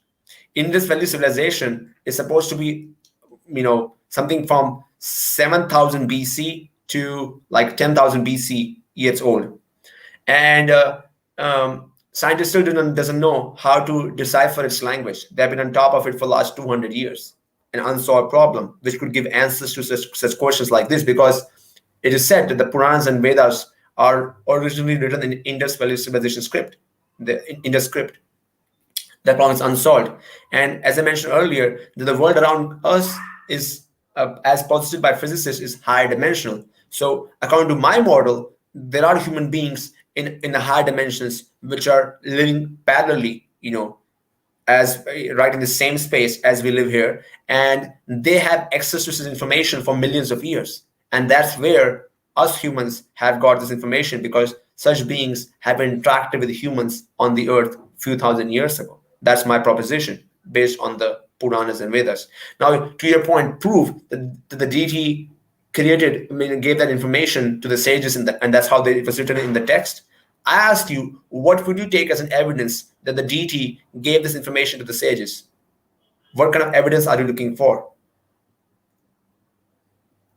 I don't know. I haven't thought about it. I don't even know. I don't even know how to ask the right question in that direction. Right. I think I've been sort of obsessed with trying to find out what the right question is to ask. Maybe this is one. I don't even know the right question to ask. Okay. Yeah. Well, let's take a hypothetical case. If somebody were to do a murder, and there is somebody who's watching that murder. Somebody saw it, and the forensics teams arrives on the spot, and they do the analysis of the death. They check it out, and they say, hey, this murder must have happened at 10:08 p.m. yesterday. And they have not made that information public yet. But then the person who watched that murder comes up to the team and says, I saw the murder of X by person Y at 10:08 p.m. And that's phenomenal. How does that person know exactly that time, 10:08 p.m., for that person's X's death? That means we have to give some kind of credibility to that person who said that he saw the murder, and that person said that murder happened at 10:08, and now that person is again saying the murder was Y. So at least I, as a forensic team expert, I would say yes, Y is the one who must have murdered X, because this person who saw it, he gave the exact time as the forensic team. So similarly, the Puranas are giving such exact data points for our creation of our universe and the sun, and since they're giving such exact information, I, as a neutral person, as an open-minded person, I'm saying, hey, let's give the credit to the deity. All right, well, guys, that's the end of the open conversation. I added a couple of minutes on there because we saved some time up top, but we will have a little video here. You guys will have a little break there after that 42 or 43 minutes. You went at it, and then yeah, it always does. And then you guys will have your 5-minute closing. So to go Siddharth first on close, then Michael, and then we'll jump into Q&A. So everybody in the comment section, thanks for hanging out with us tonight. You guys have been awesome. If you have any questions, now is the time to start asking them as we get into the closing statement. So thank you guys, and we'll get you back on screen here in a second.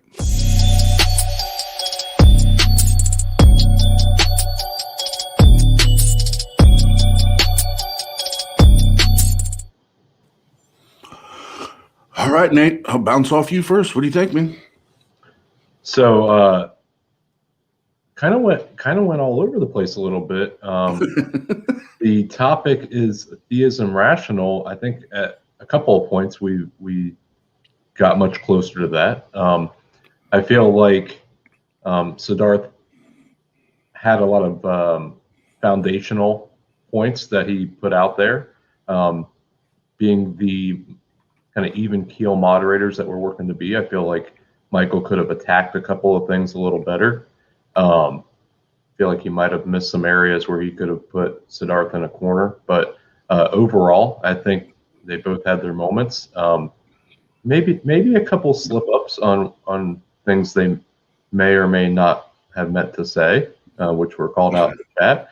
But overall, I think a pretty good debate. I was just happy earlier because my hair was brought up in debate form. So Siddharth brought my hair up. So, well, congratulations, man. Congratulations. Yeah, it's the pinnacle. I think I made it. Yeah, I kind of have as of right now, kind of have the same takeaway. I felt like it finally kind of started heading in the right direction as far as, okay, here are our thoughts, here are our positions, and we're kind of go down this road. And like you said, we try to be as fair and down the middle as possible. I thought like Michael had him cornered. He was talking about, we've been non-believers longer than we've been believers, and here's why.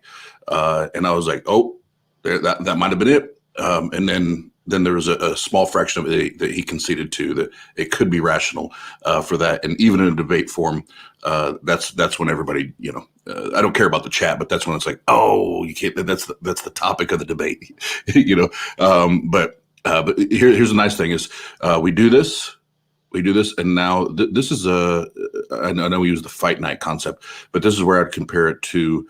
It's a baseball game. It's the bottom of the ninth. There's 3 outs to get, and you bring in the closer, and you figure out who closes it out, who puts the stamp on it, who puts the final knockout punch on it. So we won't waste any more time. We'll get them on, and they'll have 5 minutes each for a closing statement, and then Nate and I will jump back on, and we'll have Q&A right after that. So here we go.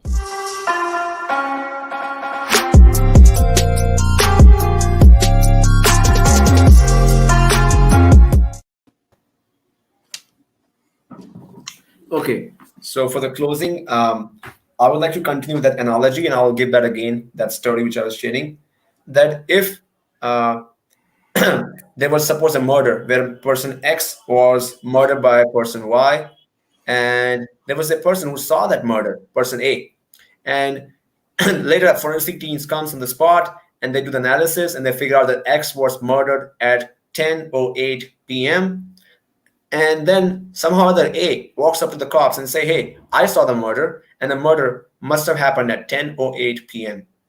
Now, what would you do if you were with the forensic team at that time? Hey, you can't guess somebody's murder to the right minute if you were not there watching that murder. So similarly, the Puranas are stating very precisely when the sun was created. The Puranas are very precisely stating when the universe was created. And they're not just stating it as some facts, they're stating it as part of the narration where the deities are part of the whole picture. So, like if somebody were to make you a cake, yes, when the cake is made, there is thermodynamics involved, but there's also your mother or your wife who have put together that cake. So similarly, the demigods or the gods are setting up the universe and the world in such a manner that they respect or they follow the rules and regulations, the physics there. And yet at the same time, they are the players because they're able to give such precise information for the age of the universe, for the age of the sun, and the Earth's greatest mass extinction. And these are only 3 data points. In my book, I talk of 10 more data points in the Puranas.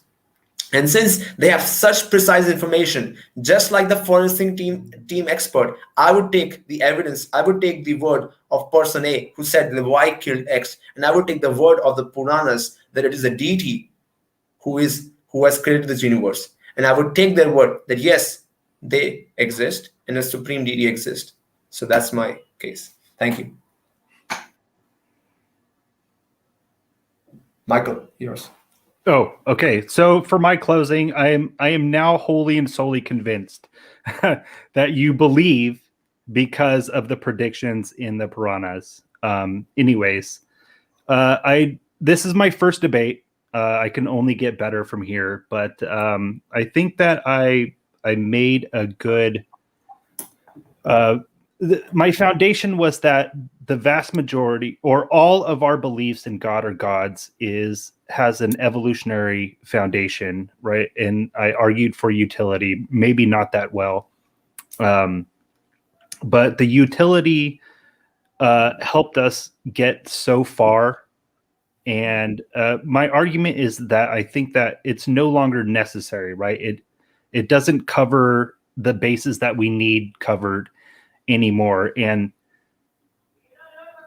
the most important thing I think is that if we're going to rely on our ancestors to have given us all of the most valuable information, it makes me think about the future, right? It makes me think that if 2,500 years from now, if if our predecessors on this planet are taking things that we say today as seriously as we're taking things, as people are taking from our ancestors as seriously, I think that forward progress is nearly impossible, right? If people are saying, hey, the Big Bang, that's what happened, that's what it was, 2,500 years from now, I think that all along the route we've missed something, right? So I think it's important that we continue to educate ourselves and to update our beliefs as our reality becomes more and more knowable. And that's my closing.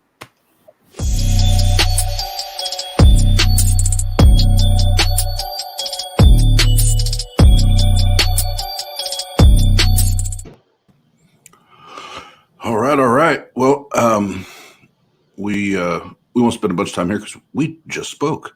But I'll give my opinion and I guess my last call here, and then Nate, you can chime in. I'm not a fan of saying there wasn't a winner or a loser. It really irks the competitive nature within inside of me.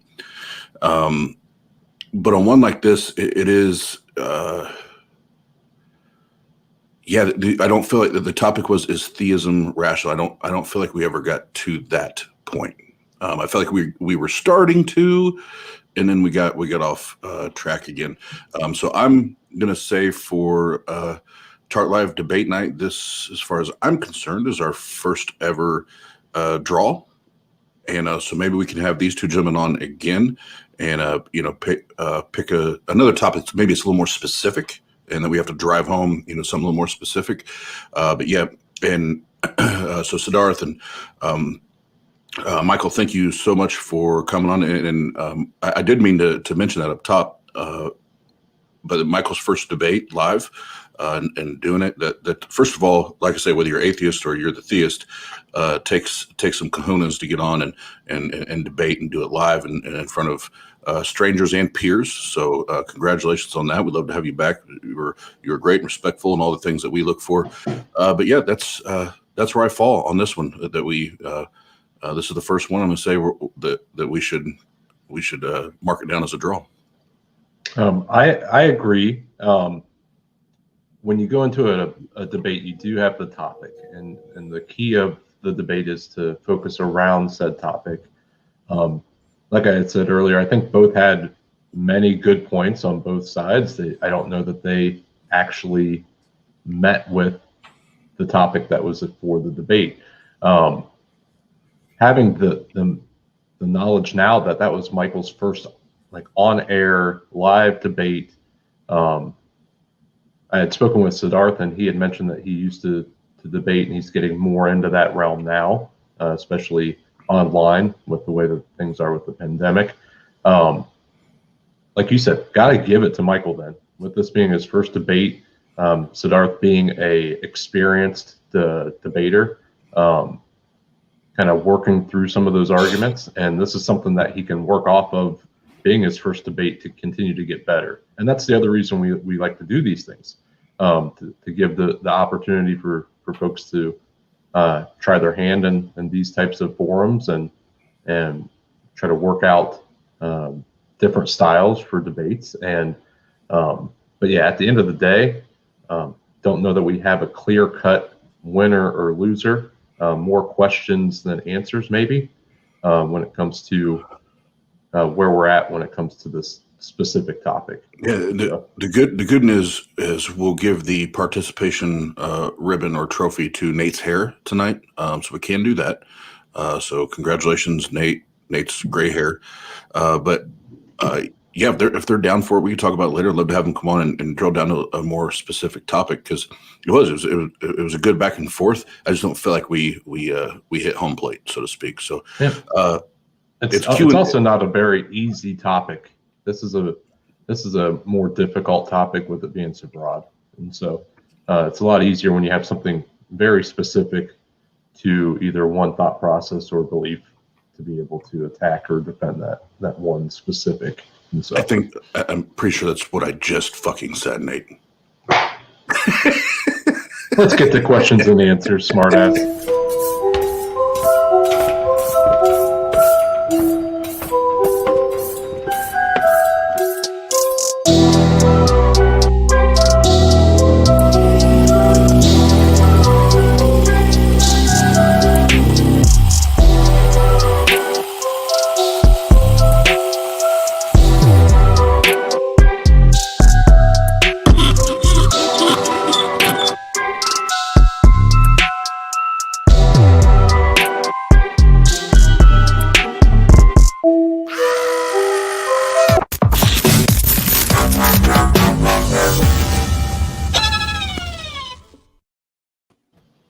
Oh, but it's not Steve tonight.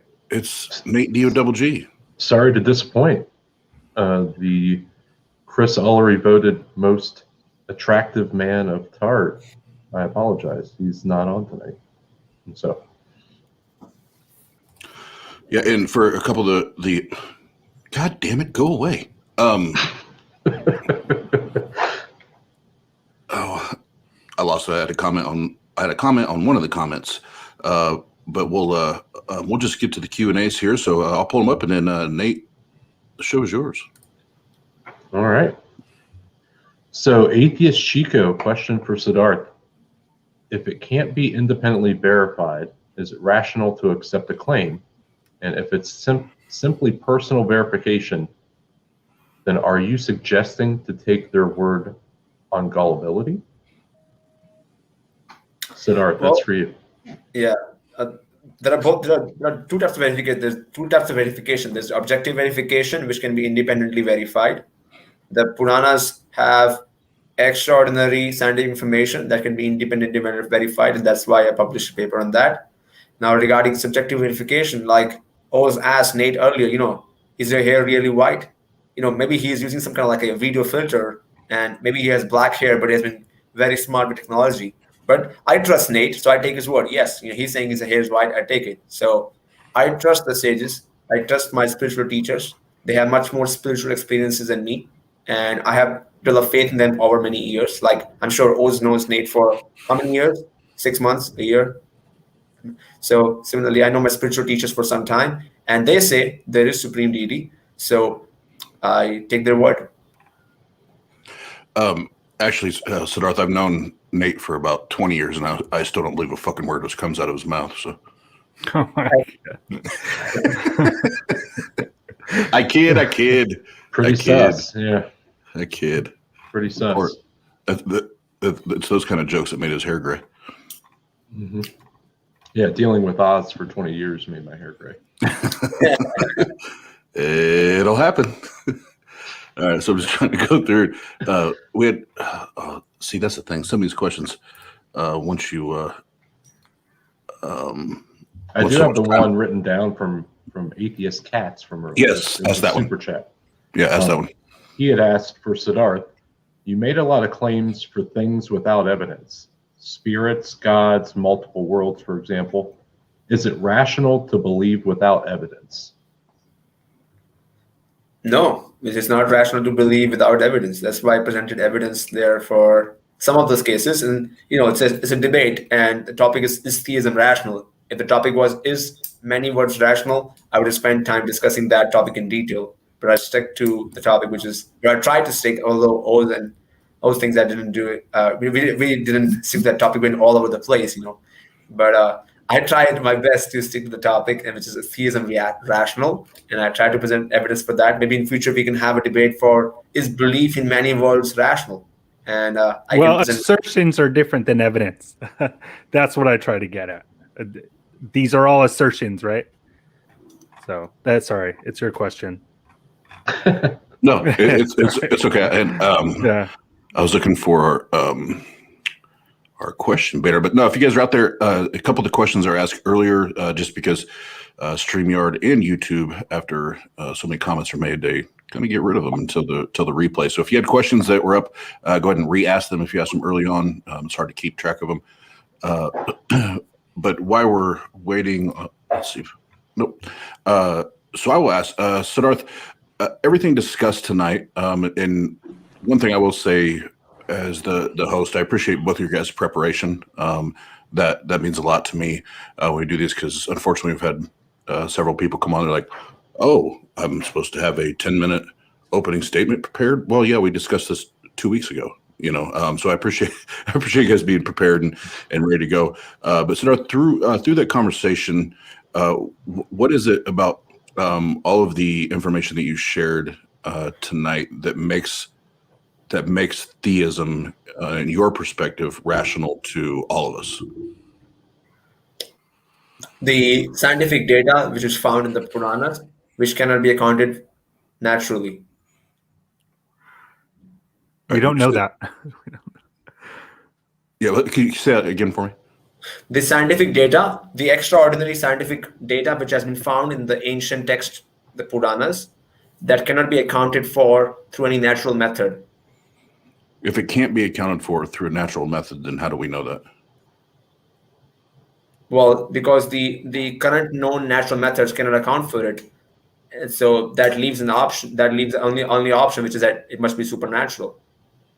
And that is why I put the question another way, that how would you accept something has been done supernaturally, or this data was put there is supernatural, because it's the probability of it being guessed, the probability of it being, a fluke or a mistake is super low, that there is no empirical explanation for such data in the Puranas.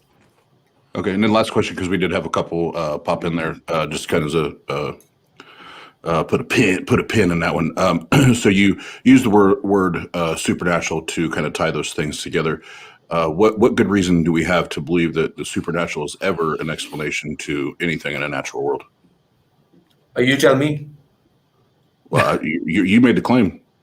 No, I made the claim that there's currently no natural method which can account for it. If you cannot account for natural method, I choose supernatural. That's how I'm putting together your method, because there are, as I said, there are two methods of gaining a knowledge. There is the ascending and there is ascending. In the ascending method, the empirical method, there's not a clear definition of anything supernatural. It doesn't exist. If I were to ask you to define empirically what is supernatural, you would say, hey, something which I'm guessing you will say something which is outside natural methods. It could be coincidence, right? It could be a good guess. Yes. Right. We don't know that. So and we'll go to the question here then. Siddharth, Michael, and myself, could we then agree, Siddharth, that would just be simply an assertion, that is an assertion on your part, because there's no way to substantiate that claim, right? Well, as I said earlier, that since there is no clear definition in your model of a supernatural, there is not you can say a reasoning to be used there. It has to be a bare assertion based on the fact that there is no natural method available to account for such data. It's like there's a logic in which you can use induction and in argument, but there is also I'm not sure there's some kind of a reasonable logic where you reject all the other options and the only option which is left is chosen. So if in a room there is three persons who can be the reason for something which will happen, if person A and B were not there at the time of the incident, C is the only option left. So since it cannot be accounted for naturally, the only option left is supernatural. So I don't think it's an assertion. It's a reason and logic being used there. No, you're not right just because we can't prove you wrong. Yeah. Sorry, go ahead. Somebody would have to account for such data. It's a question mark. We just don't know. Right? We're allowed to say that. It's probably the best answer. Yeah, you can say that. You can say that and sit on that. Like, people didn't accept the germ theory for 50 years, and because of that, so many people suffered. You can sit that for the next 1,000 years to come up with an explanation, or you can accept the germ theory and save life of so many people who are suffering. You can accept God in your life and make that a part of our daily life and see the change happen in your life. That's what I'm saying. That's another part of it, which is subjective verification of the Puranic lifestyle, that if you were to follow it, you will notice a change in your consciousness. So there's a subjective verification also available there for people who follow that path and reap the benefit of. I mean, how much life we have? We have 60 years, 70 years. do you want to lose on an important discovery in biology, germ theory and stuff, and get deceased, or lose on the opportunity to pray to God and really benefit from it in your own family, in your own life, or just go without it? You have both the options. There's perfectly acceptable secular ways to achieve that, right? Yeah, If you're looking for we do have questions in the chat popping up, so I want to get back to that. But so start to answer the kind of the semi question. Yes, I will gladly go without it, sir. Thank you.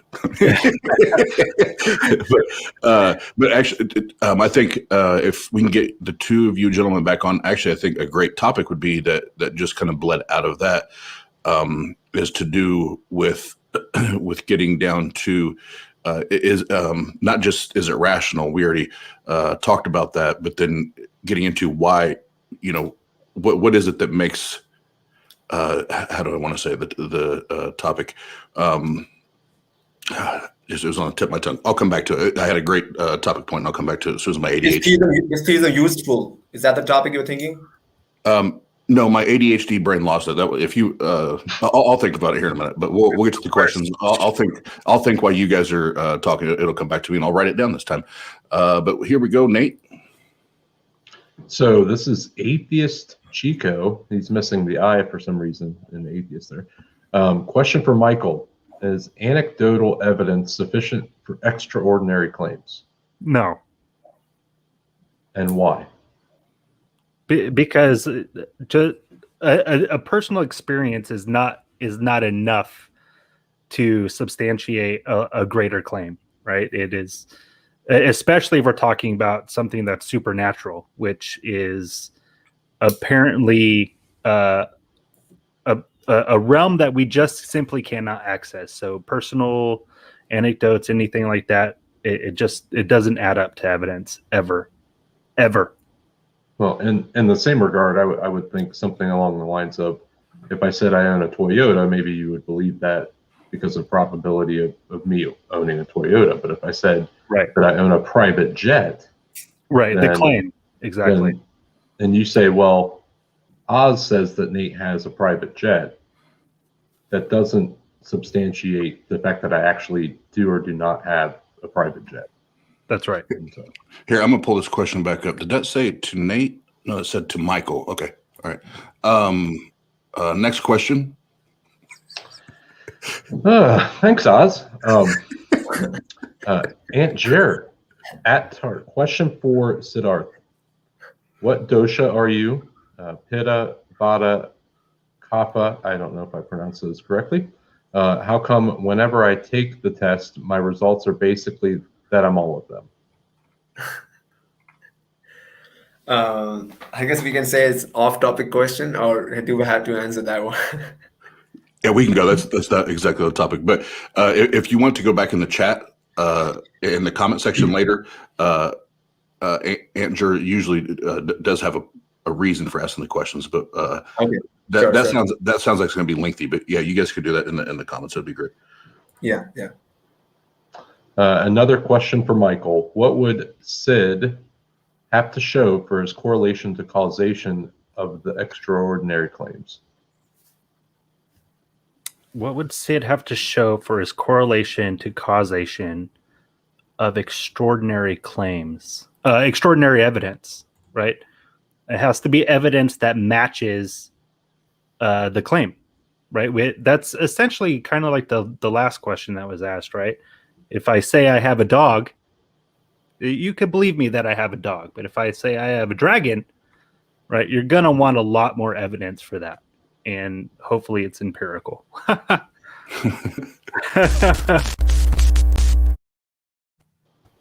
Oh, man. That must mean, is he here? Is he here?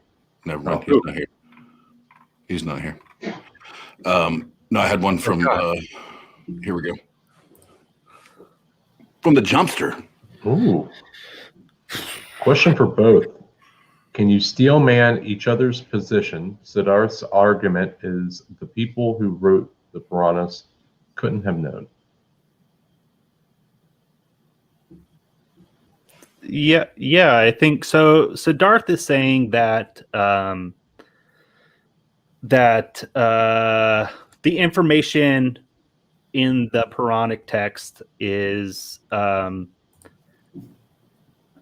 so extraordinary that it couldn't have come from anything other than a deity, and that because it isn't possible for it to have come from anything other than a deity, then he's justified in believing that the deity is real.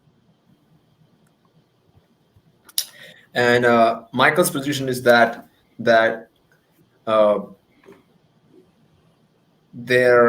is no utility in having God in our lives currently.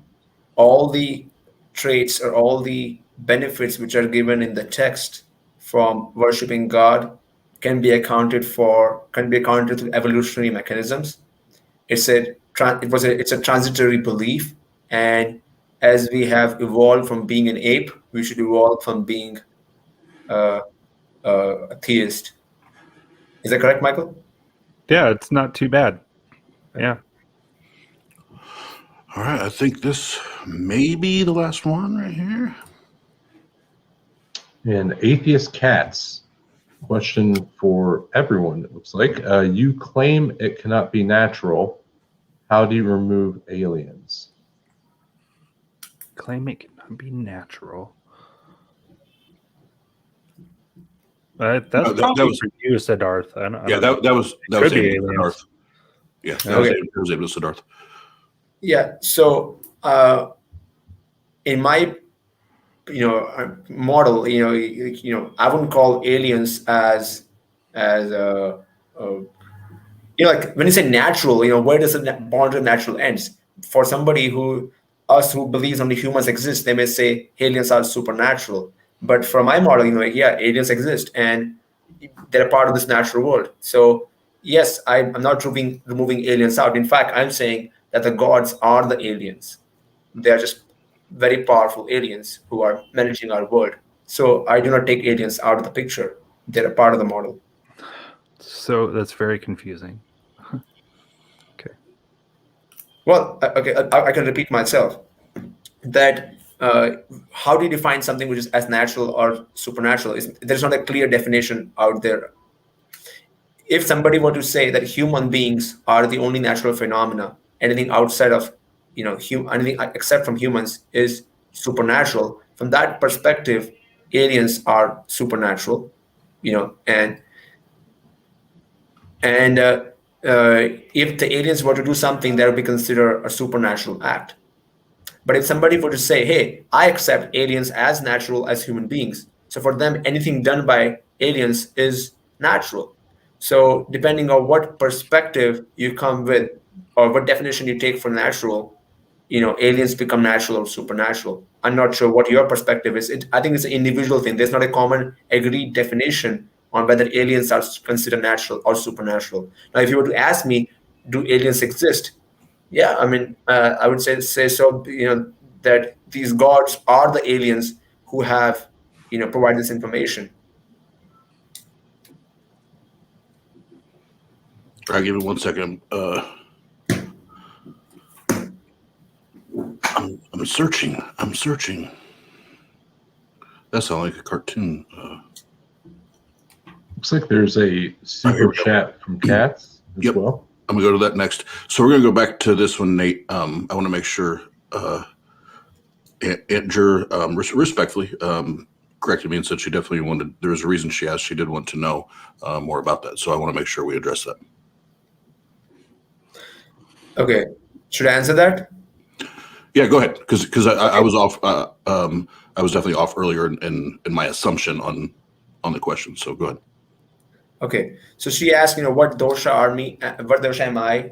Pitta, Vata, Kapha. Now this is a subset of Vedas called Ayurveda, and it is specifically about taking care of human body, and they treat every ailment based on imbalances of these subtle things in our body, in this Vata, Pitta, and Kapha. So based upon the measurements or the proportions of these, one may get one disease with another.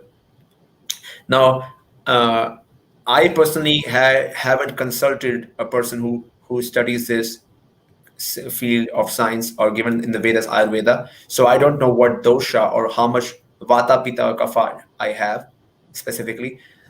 And second, how come whenever I take the test, my results are basically that I am all of them? It depends on where you take your test. If you were to go to a doctor versus you were to use an online questionnaire to figure out your ailment, there will be different differences because a machine can only do things in a limited manner. From what I understand, those who are traditional practitioners of Ayurveda, they usually take your wrist and they put their hand and they measure some kind of these Vata, Pitta, Kapha just by their training, and they're able to precisely say where you are. And so there's a natural balance at which we should always be. That's our nature. And when we're born, we have a particular proportion of Vata, Pitta, and Kapha. And if during our life, due to our eating habits or sleeping habits, if any of those gets out of order, then we develop some disease. So maybe at some point you were living your lifestyle, which is lifestyle in such a manner which was different from your natural, your regular behavior, and because of that, your Vata, Pitta, and Kapha may have got out of proportions, and maybe that's why you were feeling sick or in pain or deceased. And once you go back to your natural rhythm of eating healthy and following a healthy lifestyle, then they come back into balance. So that's my general understanding of that topic. All right. And Siddharth, have you ever felt deceased? Of course, all the time. I just want to know if I was missing something there. All right, we got a super chat from Atheist Cat. All right, question for Siddharth. Why has none of the evidence you claim exists for the supernatural or reincarnation, why is that not recognized by science, aka Nobel Prize, as that would change the world? I personally have not done the research for the reincarnation, evidences. It was done by Ian Stevenson, and he did got tons of funding and tons of support. In fact, he's very well cited in the field of reincarnation or consciousness. Regarding the evidence for supernatural, which I have discovered, I published my paper a month ago. So usually Nobel Prize winners are recognized at least 50 years after they have discovered something. If you notice, all the prize winners are 70 or 80-year-old. So with your blessings, maybe I will win one, but it's a long way to go before one can win a Nobel Prize. All right, well, fair enough. Fair enough. Well, gentlemen, that looks like the end of the questions. So what we'll do here is give you guys one more chance, now that we got a few new faces in here, to tell everybody, obviously know their names, but tell you who you are, where they can find you, what you have going on, and then we'll wrap this party up. So Siddharth, again, we'll let you go first. The floor is yours, sir. Well, first, I would like to thank Oz and Nate here for giving me this opportunity. And thank you, Michael, for being such a respectful opponent and for giving me a patient hearing. And I run popularvedicscience.com. I also have a YouTube channel. I have a master's in data science, and I like to do research on ancient texts because I know Sanskrit, some of it, and I'm working on it. So you can check out my YouTube channel and my website, popularvedicscience.com. I hope to write more books and produce more research there in the near future. Thank you. And thank you. And I'll say the same thing to you, Siddharth. Thanks for coming on, being a great, respectful interlocutor. And you're always welcome back here at the Atheist Roundtable. And and I finally did remember what it was. Future debate topic for you guys is something to do with it. The supernatural. Is the supernatural a good reason to believe, or something along those lines? Because I think that's a lot more specific than just talking about theism or a god, because it could be any god. But when we get sick, just go to one singular bullet point, which would be the supernatural. I think it'd be a great debate. So if you guys are willing, we can do that. Michael, one more time, tell everybody who you are, what you got going on, where they can find you, and floor is yours, man. Okay. Well, I just wanted to say thanks for giving me this opportunity, man. I appreciate it. It is my first live debate. I wish I had more time to prepare for it. Anyways, I'm Michael. I don't have any content out right now. I'm just getting into it. And I just have I think I'm linked below. I just have Facebook, and that's it, man. I just really appreciate the opportunity, man. And thank you, Siddharth. Yeah, absolutely. And I think even Siddharth would say for first debate and putting yourself out there doing it, you kicked ass, man. You did a great job. I've seen other people's first debates where it didn't go so smoothly. Let's just say that. I appreciate it. It's nerve-wracking somewhat, but once you get into it, you get into it. It's just I work nut hours, crazy. So yep, that graveyard shift is no joke. It is no joke.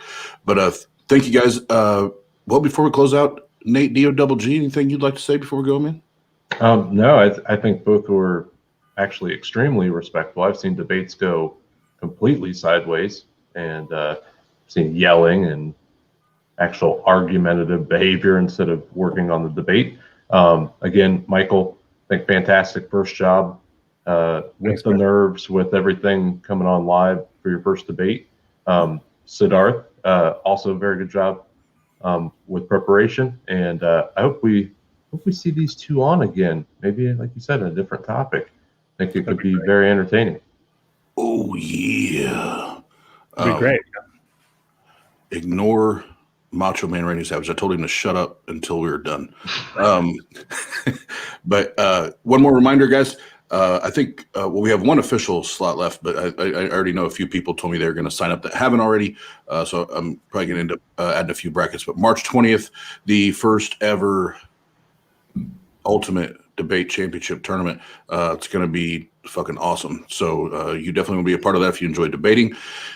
And there's a cash prize. There's a cash prize, right? Right, T-Jump? Right, T-Jump? There's a cash prize. There's two things I know T-Jump likes. That's money and hot blondes. So we know that for sure. But again, appreciate you guys being a part. Everybody's been in the chat tonight, hanging out with us. We appreciate you. And remember, tomorrow night, 10 p.m., we're back at it with the TART Live call-in show, and that means you can call in and ask any little question you want. If you want to talk about Nate's gray hair, you can do that. It's all good. We'll do that. So we'll see you guys tomorrow night. Peace out.